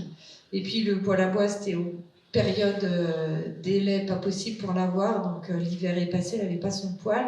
Elle a passé l'hiver, elle a dit mais j'en veux pas, ça sert à rien, je m'achèterai un petit machin à bain d'huile pour les 4 jours dans l'année où ça sera un peu juste. Et donc elle a signé une non-conformité à son permis de construire, parce qu'on n'était pas passif, donc du coup elle a signé une non-conformité à son permis de construire pour ne pas mettre son poêle en fait. Donc ouais, on a quand même un vrai confort. Ils sont assez unanimes sur le sujet. Alors, tu parlais tout à l'heure d'autoconstruction. Est-ce que ça, c'est des choses que vous constatez, que travailler avec les matériaux biosourcés, ça rend plus facile des chantiers d'autoconstruction, ou alors derrière, ça rend plus compliqué parce que l'autoconstruction, il n'y a peut-être pas le respect de toutes les règles. J'avais envie un petit peu de vous entendre là-dessus. Je ne sais pas qui est-ce qui a envie d'intervenir. Vous regardez tous en espérant que ce soit l'autre qui parle. Non, Xavier. Moi j'ai toujours plein de trucs à dire. Ouais. Vous avez le temps, hein. Non, mais parce qu'on a quand même encore une part de clients privés. Ça a été. Alors, ce qui est intéressant, c'est que nous, côté entreprise, c'est un vrai questionnement qu'on s'est posé, parce que historiquement, on a eu quand même beaucoup d'autoconstructeurs qui sont venus nous voir pour faire leur plan d'exécution, etc. Et évidemment, plus on grossit, plus on se pose la question de est-ce que ces gens-là, on les garde comme clients. Et donc on avait aussi en tête l'évolution de la filière paille. Faut se dire que c'est quand même d'abord des autoconstructeurs qui ont fait leurs erreurs, qui les ont corrigées, qui ont dit bon, on va se mettre en commun toutes nos erreurs, on va faire des règles professionnelles. Elles ont été révisées 3 fois. Et donc, on peut se dire qu'aujourd'hui, les règles professionnelles, c'est 20 ans d'erreurs corrigées. Et donc, fondamentalement, on garde quand même cette histoire-là pour se dire aussi que c'est un lieu possible. En fait, c'est un lieu où les gens prennent la responsabilité pour se dire on va essayer des choses. Là, en ce moment, on teste des choses qui sont techniques non courantes, enfin, des choses qui ne sont pas assurées.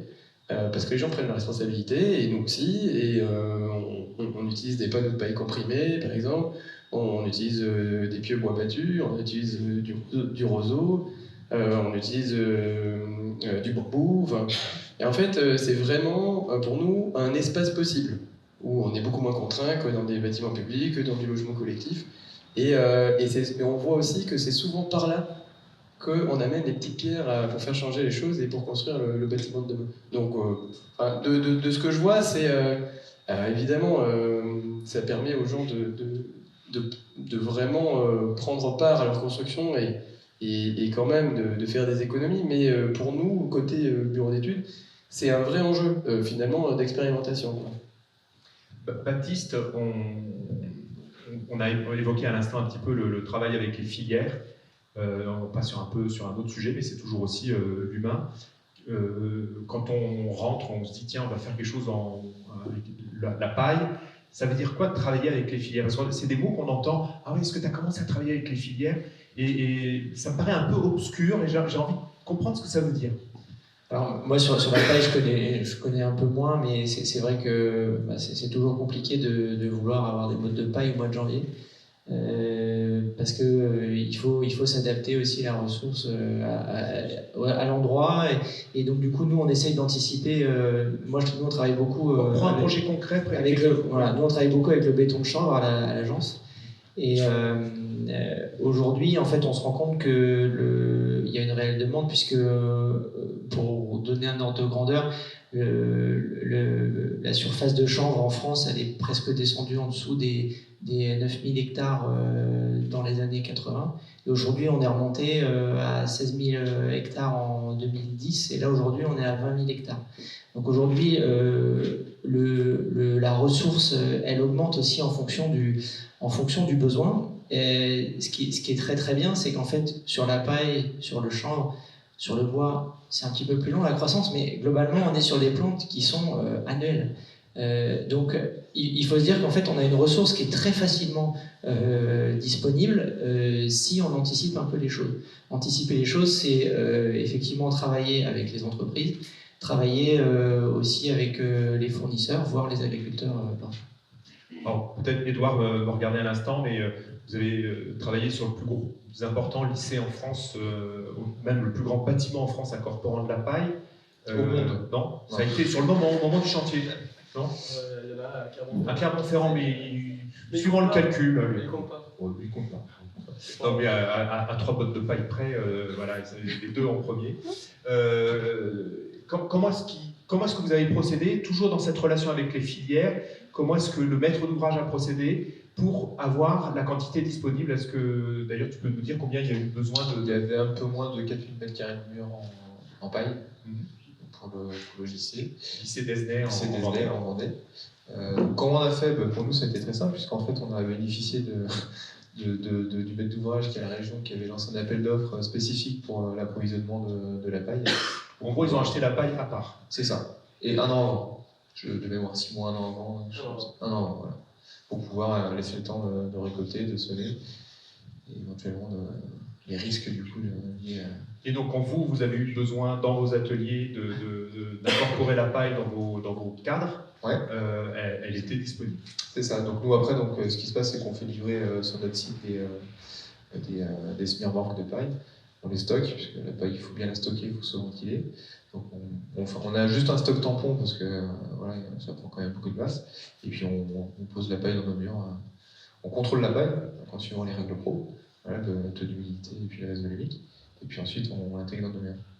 Alors François-Xavier, j'imagine qu'il y a des faits qui ont soufflé à l'oreille de la région que ce serait pas mal de passer commande de la paille en amont. C'est ça le travail avec les filières? Alors, je vais juste contextualiser ce projet-là, parce que donc moi je l'ai accompagné côté maîtrise d'ouvrage en AMO, accompagné. En gros, il est venu vérifier chez nous si on faisait bien notre boulot. Mais j'ai aussi travaillé avant pour qu'il y ait la paille disponible. D'accord. Et effectivement, c'était un vrai sujet.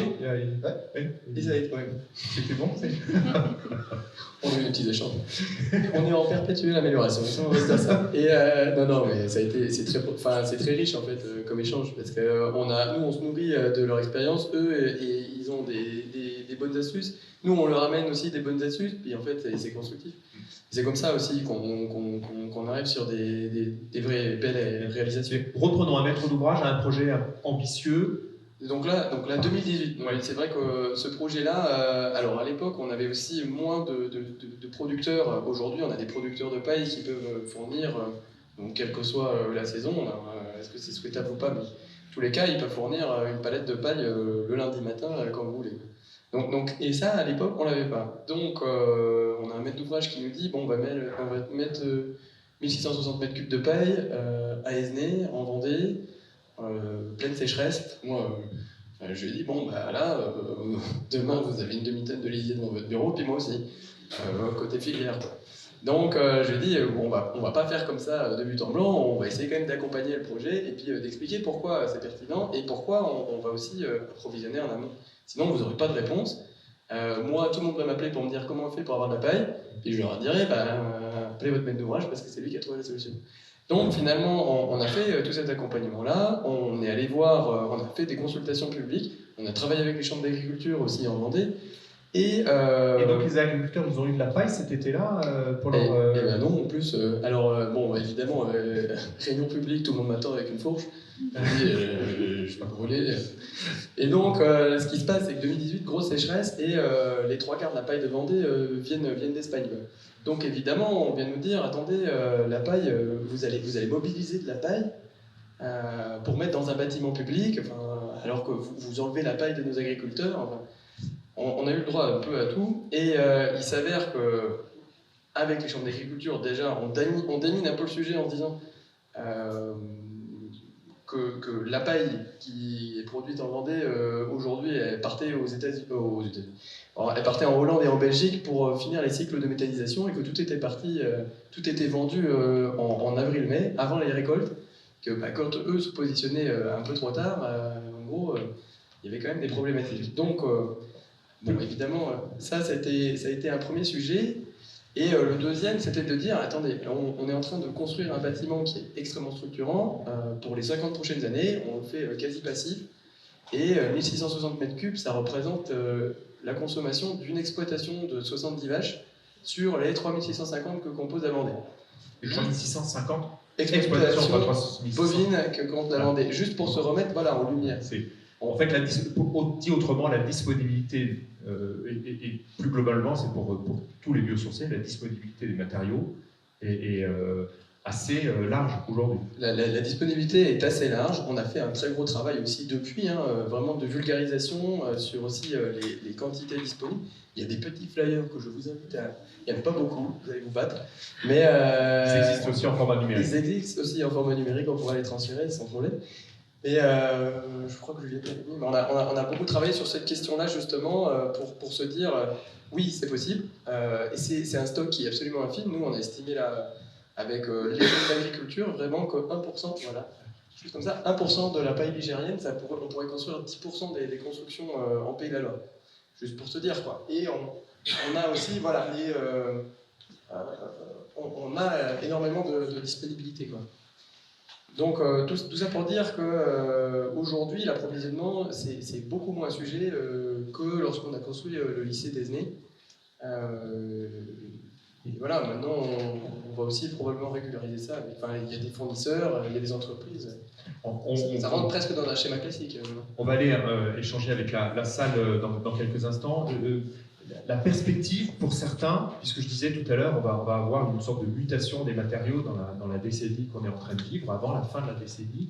Donc certains parlent d'industrialisation, de massification. On peut se demander par moments si ce n'est pas un peu opposé au côté humain, à l'ancrage humain dont on parlait tout à l'heure. Vous êtes une entreprise industrielle. Comment tu vois les perspectives de l'industrialisation des matériaux biosourcés? Comment est-ce que tu vois cette évolution? On parlait de Maxime Baudran tout à l'heure, le délégué de... Non, c'est vrai. T'es là, Maxime? Non, juste, nous en tout cas, LCR, on se considère comme un artisan industriel. Pourquoi? Parce qu'en fait, on est dans le bâtiment. Dans le bâtiment, on fait que du prototype. Donc effectivement, on industrialise notre procédé de fabrication de murs, mais on n'est pas industriel dans le sens où on ne va pas fabriquer 500 fois le même bâtiment. Et en fait, c'est ce qui fait un peu la différence dans le bâtiment, en fait, c'est qu'on est sur du prototype en permanence. Donc on industrialise, effectivement, on industrialise le procédé, donc ça nous permet d'être performant, de fabriquer en 2D en hors site, donc à l'atelier pour pouvoir ensuite poser sur chantier. Mais ça reste un chantier. Ça reste un chantier. Pour Franck, à la fois sur l'industrialisation, vous êtes en train de tester des choses aujourd'hui. Oui, on t'entendait, ça marche. Ça fonctionne. Ah non, cette fois-ci ça ne fonctionne plus, mais maintenant ça. Donc effectivement, on se pose beaucoup de questions sur la massification des matériaux biosourcés parce que, comme je l'ai dit rapidement tout à l'heure, on a quand même une équation en tant que maître d'ouvrage et surtout maître d'ouvrage bailleur social de réplicabilité. Et on perçoit bien qu'il va falloir changer sans doute les mises en œuvre, les façons de construire les bâtiments pour y arriver. Donc on croit quand même à l'industrialisation, alors peut-être pas extrême effectivement, mais l'industrialisation des processus dans les ateliers, dans la mise en œuvre, et puis des anticipations qui permettent d'aller plus vite, d'économiser le temps des compagnons, parce que oui, aujourd'hui c'est un vrai sujet, il n'y a plus de compagnons sur les chantiers, on a du mal à recruter, donc il faut quand même réfléchir à ces questions. Donc on mène des expérimentations sur la paille, avec la paille hachée insufflée, qu'on espère pouvoir mettre en œuvre à La Rochelle ou sur d'autres sites. La ouate de cellulose, là, c'est quelque chose qui est déjà quand même assez généralisé.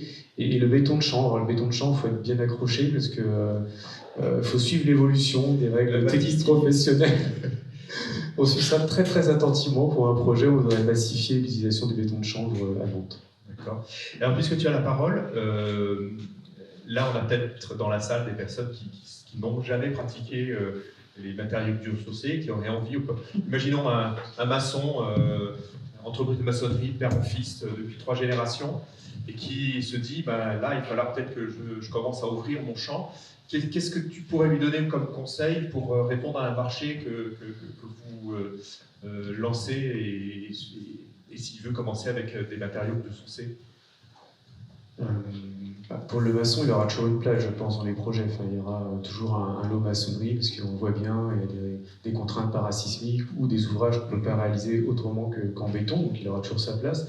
Par contre, moi, ce que je pourrais lui dire, c'est de se rapprocher peut-être de charpentiers pour bien apprendre à travailler avec eux en amont et peut-être d'évoluer dans sa façon de faire pour peut-être être un assemblier, c'est-à-dire que ce serait lui peut-être qui installerait l'effort en même temps qu'il montrait la maçonnerie. Enfin, essayer de changer sa façon de travailler pour devenir plus précis et élargir un petit peu son champ d'activité.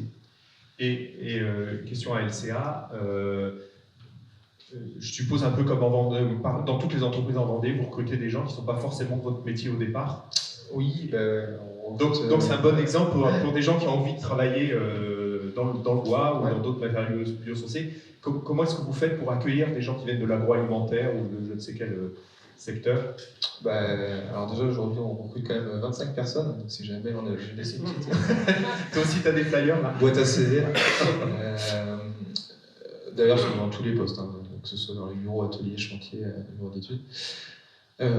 Comment on fait? En fait, aujourd'hui, le constat des 2 dernières années, puisque vu on est sur un secteur en Vendée, on est entre Montaigu et les Herbiers, donc on est sur un secteur de plein emploi. On a de grosses difficultés à recruter. Donc le constat des 2 dernières années, les meilleurs recrutements, enfin pas que ça, mais des recrutements qui marchent bien, c'est des reconversions professionnelles. Donc effectivement, on a des gens de l'agroalimentaire, de la santé aussi qui viennent chez nous. Donc comment on les accueille? Bon, déjà on fait un parcours d'intégration dans l'entreprise. Donc pendant 4 mois, ils vont faire à peu près tous les postes opérationnels pour découvrir le métier notre métier. Donc ils vont commencer par l'atelier, la préfabrication, ensuite ils vont aller sur le chantier, puis ensuite ils viendront au bureau d'études pour voir... Et donc c'est faisable? Oui, c'est faisable. Ouais. J'ai un souvenir, j'ai été formé par Pierre Pifteau, Pifteau Bois, ça faisait des années que j'étais dans le bois, etc. Et je l'entendais me dire que je n'étais pas un gars du bois. Je dis, mais quand est-ce que je serai un gars du bois? Il m'a dit, t'as pas ton CAP de menuiserie, tu ne seras jamais un gars du bois. Donc en fait, on peut quand même devenir un gars du bois sans avoir fait un CAP de menuiserie? Oui. Moi là, j'ai aucun diplôme de bois, parfois. DUT génie civil, voilà, section ouvrage d'art. Donc oui, après c'est la volonté. Et puis souvent dans les reconversions, on est face à des gens qui sont déjà adultes, avec une vie de famille. Donc forcément, les enjeux ne sont pas les mêmes. Et on va dire l'intérêt et l'envie d'apprendre est décuplé, quoi. Alors, en forme de conclusion, j'avais envie de vous demander à chacun, peut-être Baptiste qui a le micro, une chose que vous avez appris sur un de vos derniers chantiers, parce que François-Xavier le disait assez bien, à chaque fois on apprend des choses. Donc en évoquant le chantier, qu'est-ce que tu as appris sur un des derniers chantiers? Alors juste un tout petit point, c'est qu'on n'en a pas trop parlé, c'est que on sait pas de l'expérimentation qu'on fait, il y a vraiment de l'ingénierie, que ce soit le bois, la paille, le chanvre. C'est 3 filières biosourcées aujourd'hui qui sont parfaitement intégrées, assurables complètement. Donc pour répondre à la question tout à l'heure, le maçon, je lui dirais t'inquiète pas trop, parce qu'aujourd'hui il faut se former, Mais il y a un marché d'une part, et d'autre part, il y a tout un arsenal réglementaire qui existe, même si des fois on les aime pas trop les réglementations.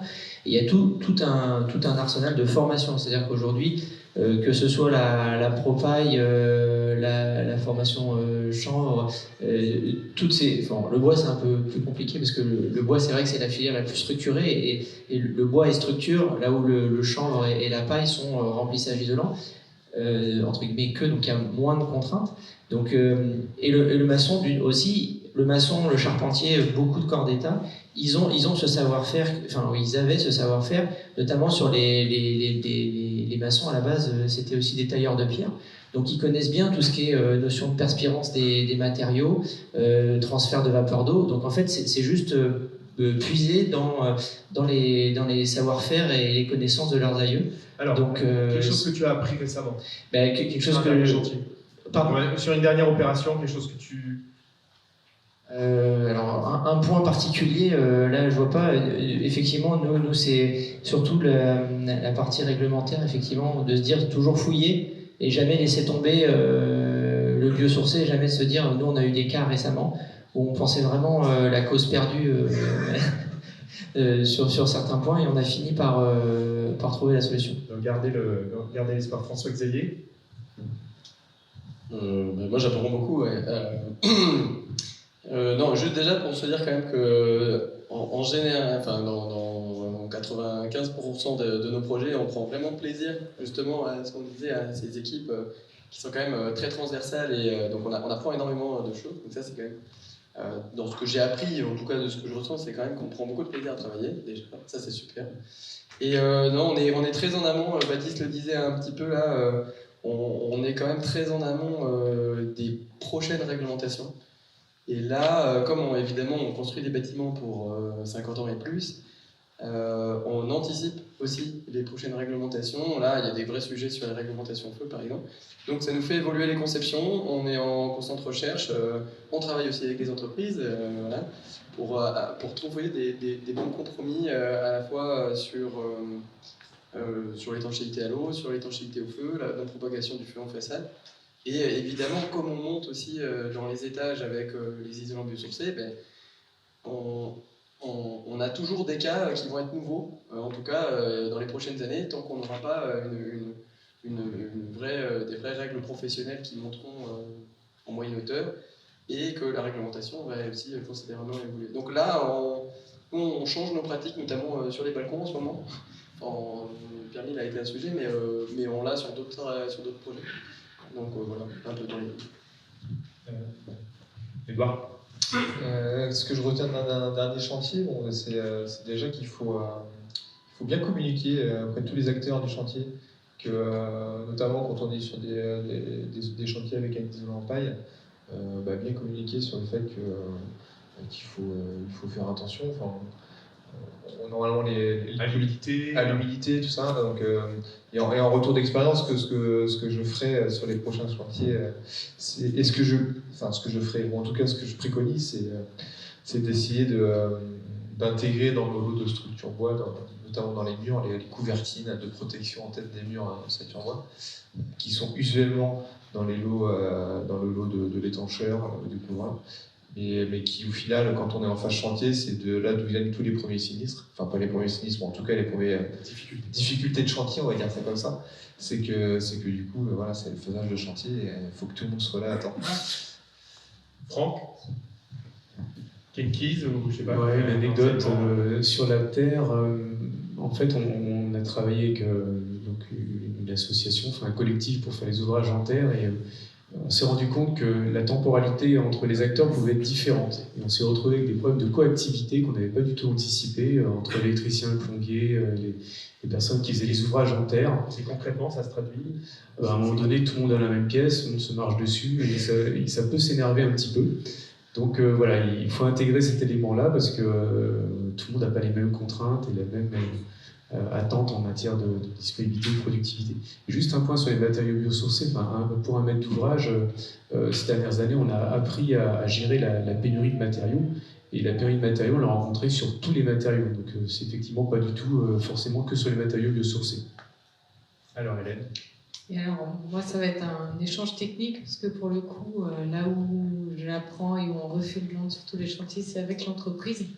Donc un petit mot, j'ai parlé effectivement beaucoup de l'échange avec la maîtrise d'ouvrage, mais après, une fois qu'on est sur le chantier, il y a énormément d'échanges avec l'entreprise. Et un exemple, c'est le travail des seuils de portes et des appuis de fenêtres qu'on travaille en ossature bois, là pour le moment, en utilisant un matériau dont je cite la marque parce que je ne sais pas le déterminer autrement, qui s'appelle du puronite, et qui nous permet de minimiser au maximum le pont thermique.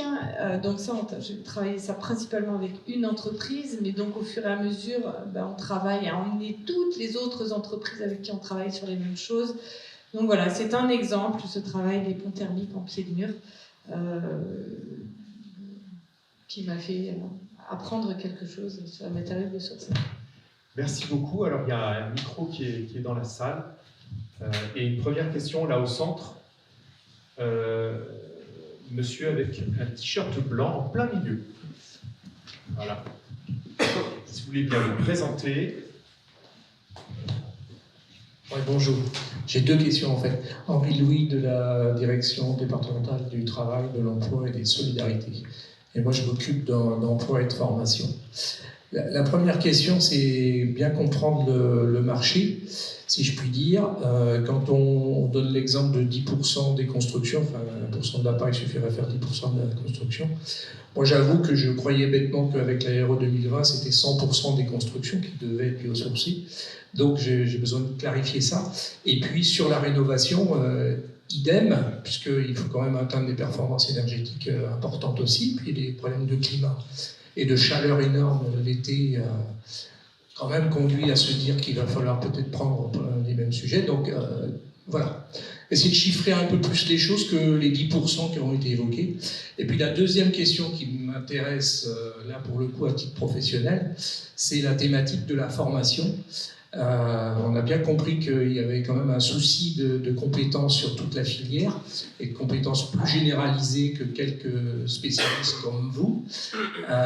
Et donc, est-ce qu'il y a déjà une sorte de plan de formation qui est construit? C'est-à-dire on est capable de dire par métier combien d'heures il faudrait, combien de budget il faudrait, comment on s'organise pour arriver à former tout le monde par rapport à un objectif quantitatif de production à réaliser.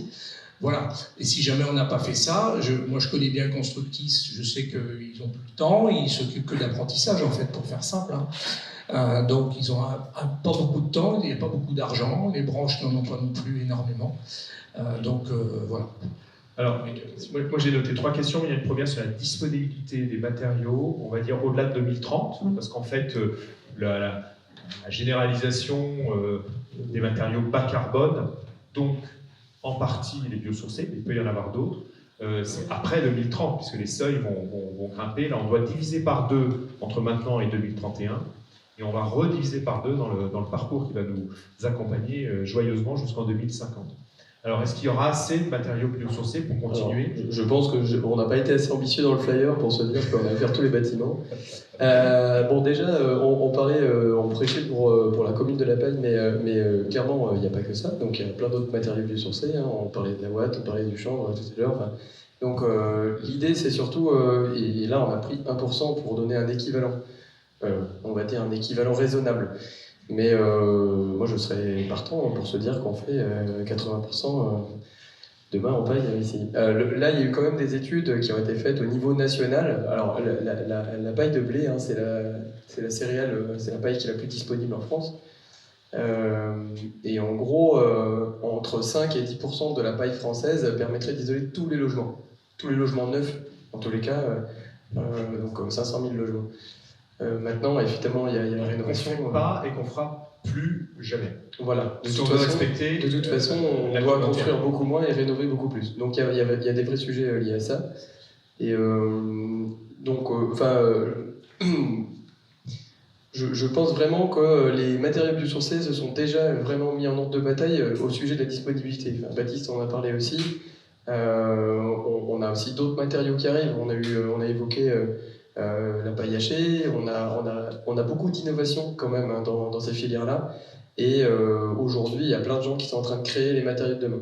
Donc je suis persuadé qu'avec la nouvelle réglementation, on ne sera pas à 10%, on sera bien au-delà. Je vais répondre après pour les autres questions. Alors, qui est-ce qui veut répondre sur la rénovation? Je voudrais qu'on parle un petit peu de...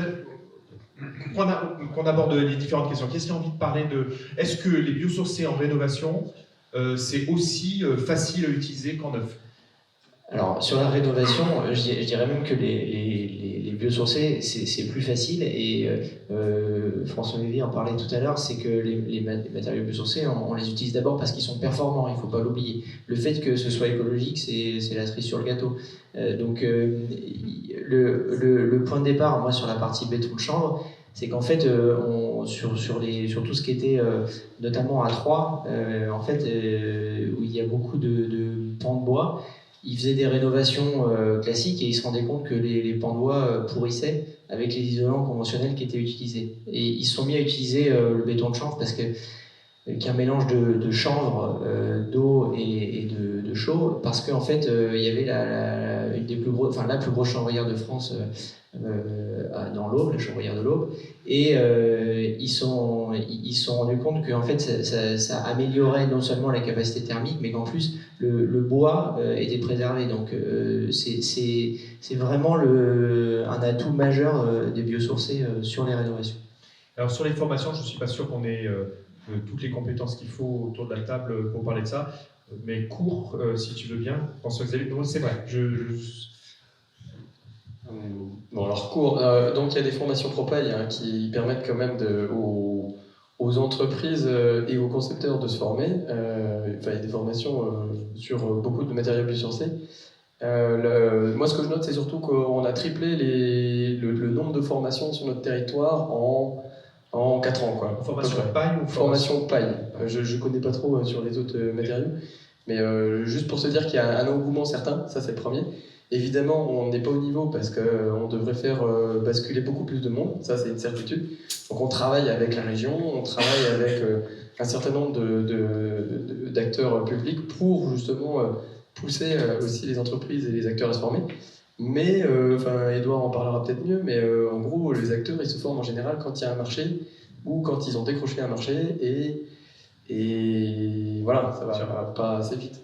J'en profite puisque je vous ai parlé tout à l'heure du collectif biosourcé pour vous dire qu'il y a aujourd'hui un annuaire des acteurs du biosourcé qui existe, qui est en ligne, qui est disponible avec plus de 400 acteurs que vous pouvez donc aller retrouver. Et dedans, il y a aussi, avec le collectif biosourcé, une présentation des différentes formations qui existent.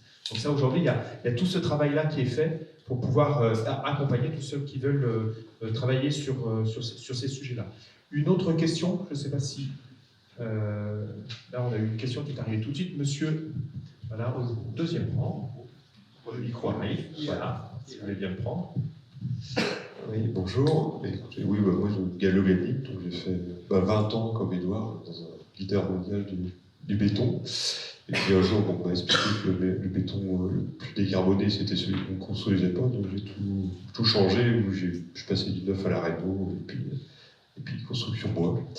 Ma question était à représentant de notre métropole, parce qu'effectivement, j'ai fait beaucoup d'équipements depuis 20 ans, notamment avec des sous-sols par nécessité contraintes urbanistiques.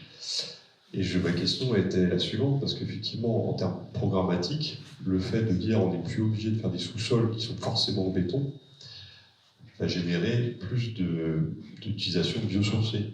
Et c'est vrai que moi, parce que j'ai fait aussi à titre personnel des projets où je leur expliquais ça et on me dit bah oui, très bien, monsieur Villani, mais non. Voilà. Donc, et en plus, c'est plus vertueux, quoi, parce que effectivement, on a des transports, enfin, mobilité douce et tout ça. Mais effectivement, il y a un mur, enfin, c'est clairement un mur réglementaire qui fait que zéro, quoi. Voilà. Donc, qui fait zéro bah, zéro possibilité de s'échapper, quoi. Voilà. Je vais essayer de... La manière dont j'entends votre question, alors d'abord, j'interviens, pardon. C'est pas sympa quand même, moi je pensais être juste en train d'écouter, etc. En plus sur un sujet, mais heureusement j'ai Marie-Hélène à côté de moi qui va pouvoir parler dans mon oreillette, parce que j'entends votre question comme la question de la réglementation qui impose du parking quel que soit l'endroit où vous construisez. C'est bien ça votre question. Et vous dites, et ça moi je l'apprends, que c'est comme difficile, enfin je l'apprends, je le comprends, c'est difficile de faire du parking au Saturbois quand on va chercher à 30 mètres de profondeur dans de la flotte. C'est ça à peu près l'idée. Et moi j'ajoute, Ouais. le seuil de 2028, peut-être même déjà 2025, rend très compliqué les parkings, le poids carbone du bâtiment. Ouais. On ne peut pas atteindre le seuil facilement de 2028 quand on n'avait pas. Donc non, je vais faire très vite, mais je vais vous faire une réponse un tout petit peu normande, mais on a le problème, il est clairement sur la table, il est identifié. Donc aujourd'hui, en fait, on corrèle le droit à construire à de l'obligation de stationner plus ou moins forte, plus ou moins importante, selon qu'on a un programme du commerce, du bureau. Et là, pour le coup, on est de moins en moins exigeant, voire je crois même que parfois dans le plume, on dit qu'on veut pas de stationnement quand on fait du bureau. Et puis quand on fait du logement, on est un petit peu entre tout ça. Mais on pourrait se poser des questions, et peut-être qu'on se les posera un jour, et peut-être que ce grand débat nous amènera à nous les poser plus vite. C'est effectivement quand on est très près d'un réseau de tram, est-ce qu'on doit avoir les mêmes exigences que lorsqu'on en est très loin en termes de stationnement? Et puis il y a des questions qu'on a aussi vu remonter dans le grand débat, qui sont des questions d'ordre politique, où parfois, même lorsque la réglementation ne l'exige pas, parfois il est difficile de convaincre, c'est ce que j'étais là, ça bloque un peu la fabrique de la ville, il est difficile de convaincre des gens déjà là qu'on peut faire avec pas trop de parking, parce que les gens ont peur de retrouver des voitures un petit peu partout. Donc c'est un vrai sujet, j'irai au-delà, mais le sujet est suffisamment passionnant pour que je ne fasse pas trop long. La question aussi, c'est qu'est-ce qu'on va faire de ces sous-sols demain? Ou comment est-ce qu'on peut foisonner? Par exemple, ces sous-sols sont aujourd'hui présents. Est-ce qu'ils sont utilisés? Est-ce qu'ils sont utilisés par les mêmes personnes qui viennent travailler, qui viennent habiter? Donc, comment est-ce qu'on pourrait foisonner? Est-ce que ça peut donner des idées en se disant, finalement, une règle qui va me démontrer que je peux aller garer ma voiture particulier dans un endroit où il y a des gens qui travaillent lorsque je ne suis pas là? Est-ce que ça peut suffire à me permettre d'éviter de construire du parking? En tout cas, c'est quelque chose qui pèse très lourdement dans les bilans de promoteurs aujourd'hui. C'est 10%, c'est difficile de quantifier, en tout cas c'est assez colossal, c'est lourd. Donc c'est un vrai sujet. Merci. Pierre Mille. Merci Marilène. Parking en silo, parking déporté. Et donc réversibilité possible demain, lorsqu'on s'autorise à construire le parking à côté et à se mettre d'accord en mutualisant la construction d'un parking en silo, ça veut dire que demain, quand on utilisera beaucoup moins ou plus du tout de voitures, on pourra faire autre chose de ce bâtiment et on n'aura pas flingué le coût global, y compris carbone, d'un bâtiment dont on ne saura pas faire usage dans ses sous-sols. Et il y a un autre intérêt du parking en silo, c'est le changement d'usage. Si vous devez mettre entre 5 et 10 minutes pour aller récupérer votre voiture au parking, il n'y a aucune raison d'aller à la boulangerie en voiture. Et à ce moment-là, on change les fameux 3 à 5 km que beaucoup de gens font en voiture. Il y a moins de raisons d'aller faire en voiture.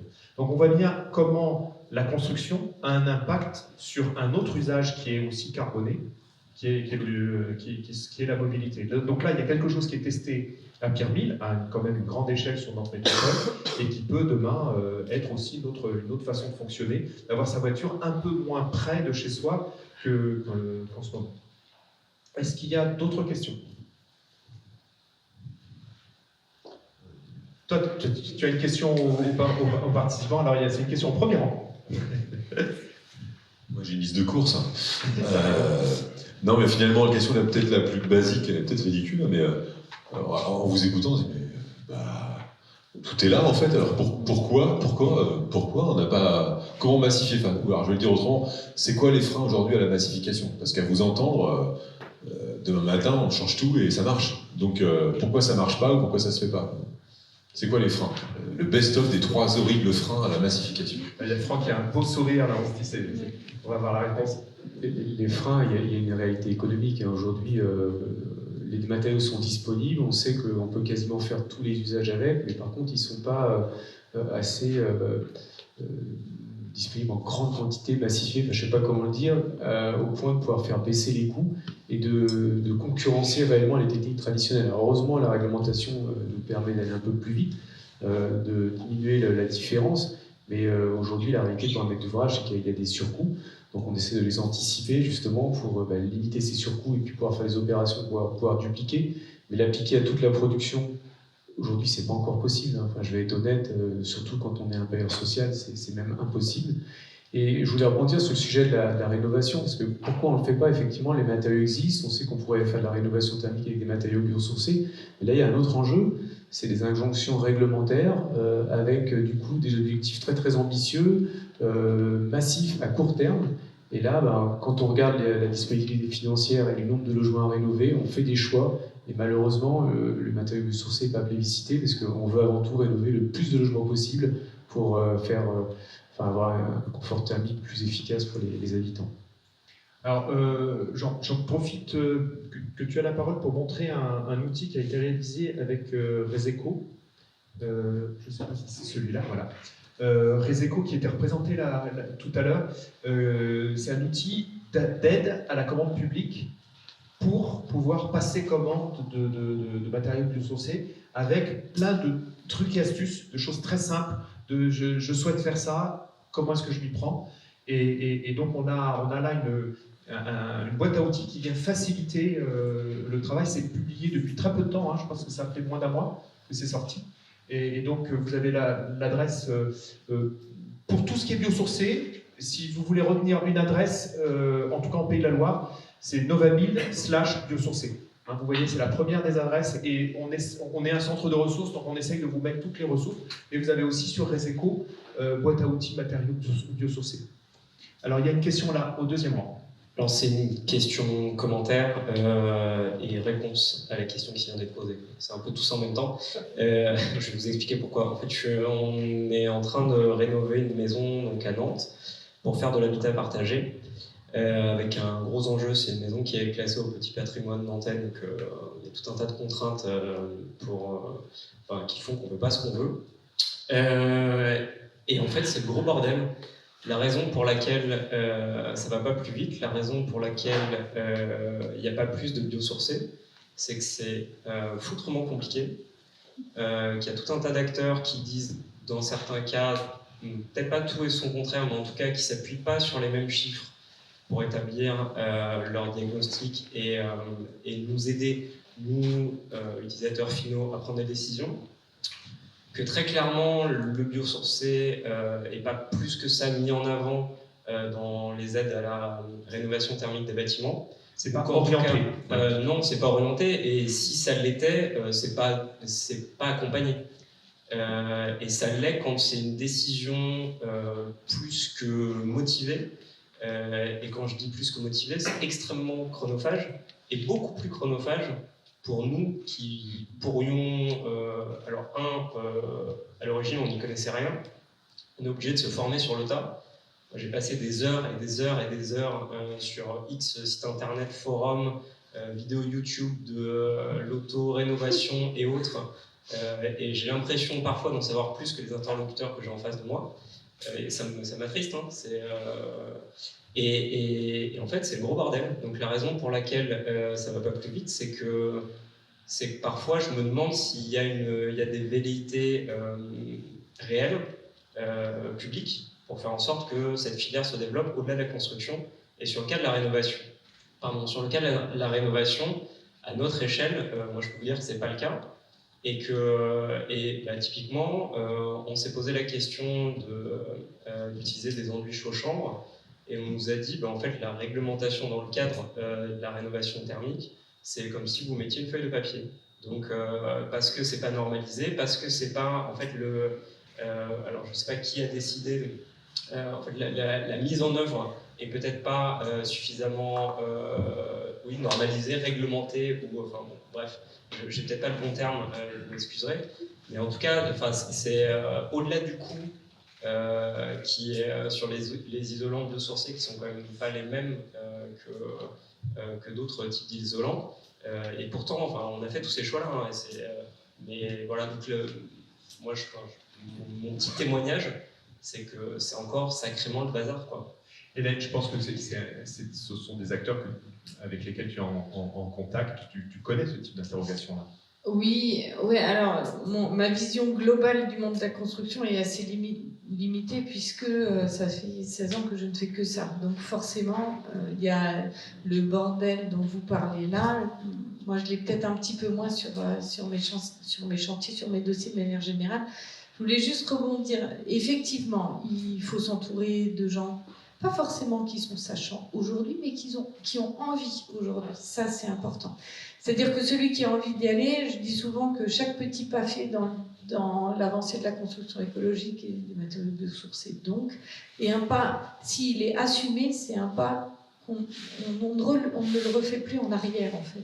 Donc, ce qui est important, c'est d'en avoir envie pour assumer ces pas-là. Ça, c'est une chose, que tout le monde soit formé aujourd'hui, c'est possible, mais quelqu'un qui a envie, il va chercher l'interlocuteur, le confrère ou peu importe, qui va l'aider. Mais le conseil qu'on peut donner à un groupement d'acteurs privés qui veulent avoir un projet vertueux et ils ne veulent pas renoncer au premier coup de semence, comment est-ce qu'on peut... Qu'est-ce qu'on peut leur donner comme conseil ? Rapprochez-vous des associations qui peuvent vous aider, des associations comme Ecobat, qui est un réseau de professionnels dans l'éco-construction solidaire. On a trouvé un jour, enfin je vous rassure, oui. c'est juste que... Voilà, du coup je réponds à vous, et puis du coup pour la salle en parallèle, il y a quand même pas mal de réseaux, et puis il y a tout à l'heure tu citais le collectif des matériaux biosourcés. Enfin, on est quand même une région de France qui a une sacrée avance sur ces domaines-là, en fait. Après, c'est sûr qu'il faut être un petit peu militant et en avoir envie, et c'est super chouette. Tout à l'heure, je ne sais plus lequel disait que l'autoconstruction de ces toits était vraiment importante parce que c'est elle qui fait avancer la réglementation aujourd'hui. S'il n'y avait pas des gens comme vous, des gens motivés qui faisaient avancer tout ça, on n'en serait pas aujourd'hui dans les règles professionnelles, etc. Parce que à petite échelle, les choses se font. Et si les professionnels se mettent autour d'une table pour dire on va les écrire, ces foutues règles, pour pouvoir avancer, pour que personne d'autre que nous les écrive aussi.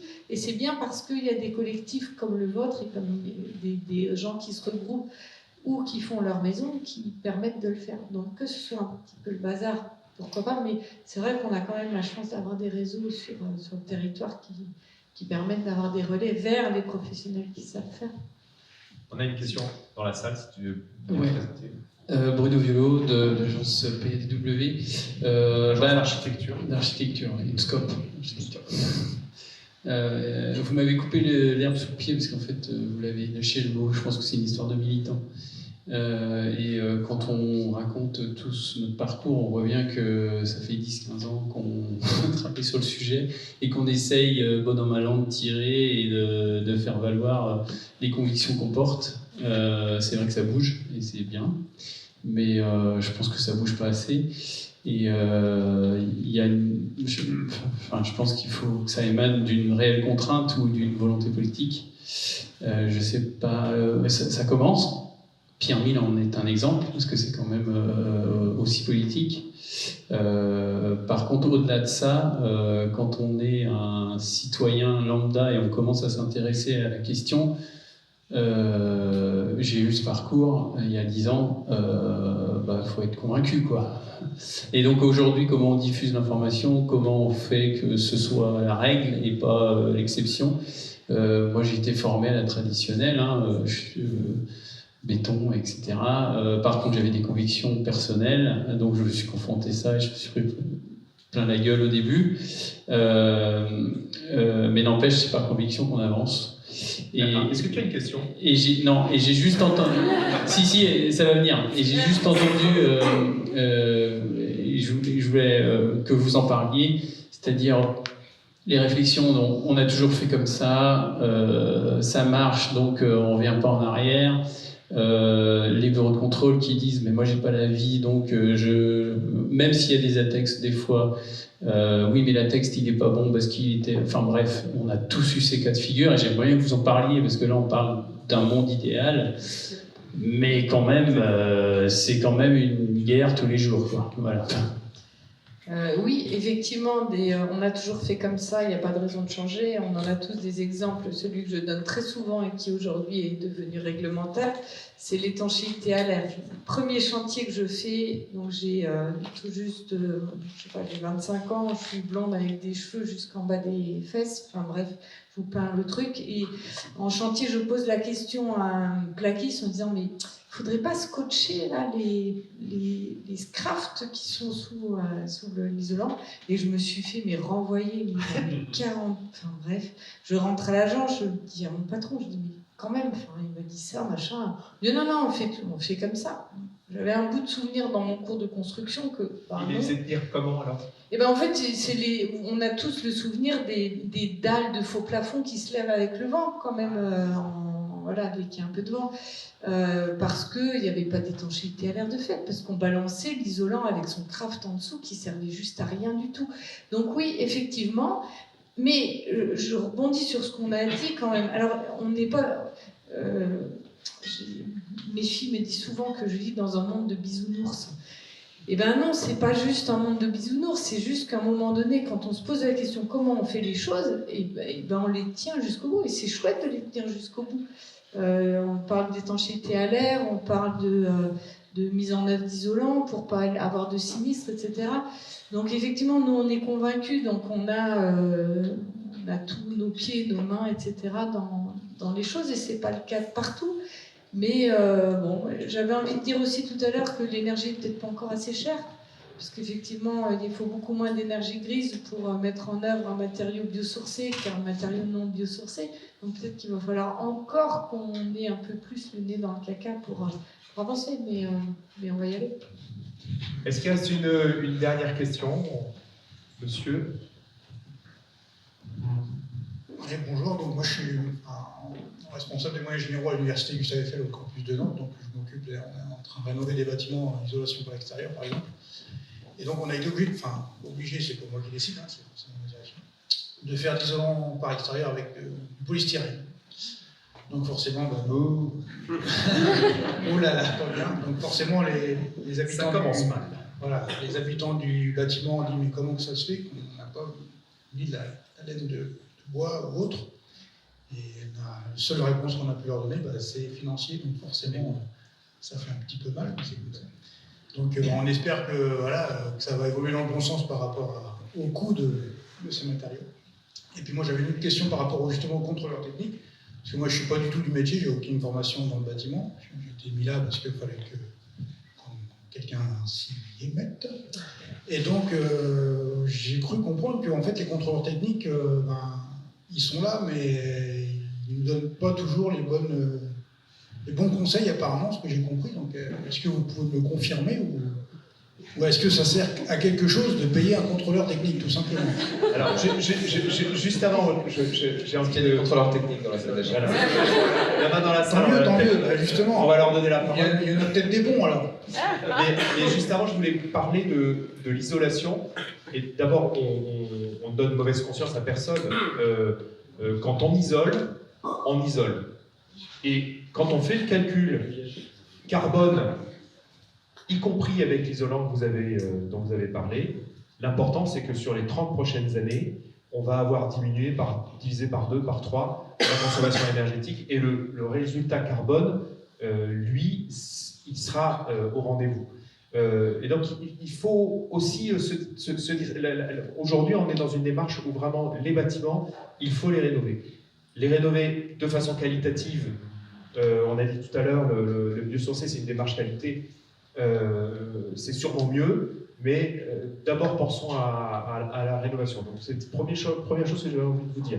Alors que les contrôleurs techniques qui sont dans la salle se fassent connaître, et puis on va voir. Alors est-ce qu'on travaille de façon constructive avec les contrôleurs techniques? Oui, alors le rôle d'un contrôleur technique, c'est avant tout de contrôler. En fait, il est payé déjà par le maître d'ouvrage, par le client, pour contrôler ce que l'équipe de maîtrise d'œuvre va faire. Et en fait, c'est un peu comme quand on va faire contrôler sa bagnole, le gars va lui dire oui, c'est pas bien, mais il va pas lui dire ce qu'il faut faire. Et là, il y a un commissaire au compte, il fait pareil. C'est ça. Donc, il y a le corpus réglementaire, donc lui, il navigue dans tous les documents qui existent sur la réglementation. Et il va nous dire c'est bien, c'est pas bien. Après, c'est pas son rôle à lui de conseiller, puisque son rôle, c'est juste de contrôler. Donc, après, effectivement, avec les affinités des personnes, on arrive à avoir plus ou moins des infos. Mais son rôle principal, c'est avant tout de contrôler et valider le bâtiment. Est-ce que vous avez une belle success story avec un contrôleur technique à nous raconter? Oui, alors moi je dis que déjà on arrive quand même à avoir des échanges constructifs. Moi j'en ai toujours eu, et où ils peuvent, même si c'est pas leur mission de préconiser des choses, ils peuvent nous dire ce qu'ils ont vu ou ce que font les copains. Donc c'est toujours intéressant. Pour répondre à votre question, non, un contrôleur technique, c'est pas du tout un empêcheur de tourner en rond. C'est quelqu'un qui est indispensable dans le bâtiment, comme les architectes, comme les ingénieurs, comme les entreprises, comme sont aujourd'hui. Ça fonctionne, le bâtiment fonctionne bien comme ça. C'est plutôt du côté réglementaire et qu'il faut faciliter les choses. Mais les acteurs sont tous motivés et adaptés à leur place aujourd'hui. FX, tu voulais dire? Oui, ça va être de la redite, mais en gros, on a quand même des gens qui sont à l'écoute de plus en plus. Il y en a qui ne sont pas à l'écoute, mais en général, on arrive à leur amener aussi un argumentaire sur ces sujets des biosourcés. Parce qu'il faut bien se dire que les filières aussi restent pas les bras croisés. Donc il y a plein d'essais qui sont faits vis-à-vis du feu, vis-à-vis de l'humidité. Il y a beaucoup de choses qui sont faites et qui ne sont pas forcément connues non plus des contrôleurs. Donc d'abord, c'est de la pédagogie. Et puis, une deuxième chose, c'est que souvent, quand même, quand on est dans ces milieux-là, on monte aussi fortement en compétence sur l'innovation. Donc sur les démarches d'innovation, on sait ce qui est normatif et qui est hors technique courante, par exemple, et on sait comment l'accompagner également. Et ça, c'est un vrai plus, parce que là, on parle exactement le même langage que le contrôleur technique. Et donc ça, c'est un parti pris, hein, généralement, c'est que on leur dit pas tout va bien, Madame la Marquise, on leur explique, voilà nous nos points de vigilance, et qu'est-ce que vous en pensez? Est-ce qu'on peut basculer sur telle ou telle solution? Moi j'ai tel essai dans ma besace, est-ce que ça vous va? Et en général, sur cette relation de confiance, on arrive à déminer énormément de sujets. Pour nous, voilà, on démine beaucoup de sujets, mais on fait aussi beaucoup de projets qui sont des techniques non courantes, même pour des projets publics. Enfin, on parlait des futures réglementations, mais on fait des ERP sur pieux bois battu, enfin, des choses complètement des ovnis.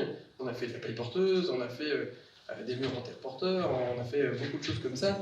Et on a pu les faire aussi parce que, on avait une maîtrise d'ouvrage qui était convaincue, et deux, des contrôleurs techniques quand même qui étaient à l'écoute, parce qu'eux aussi prennent des risques dans ce cas-là.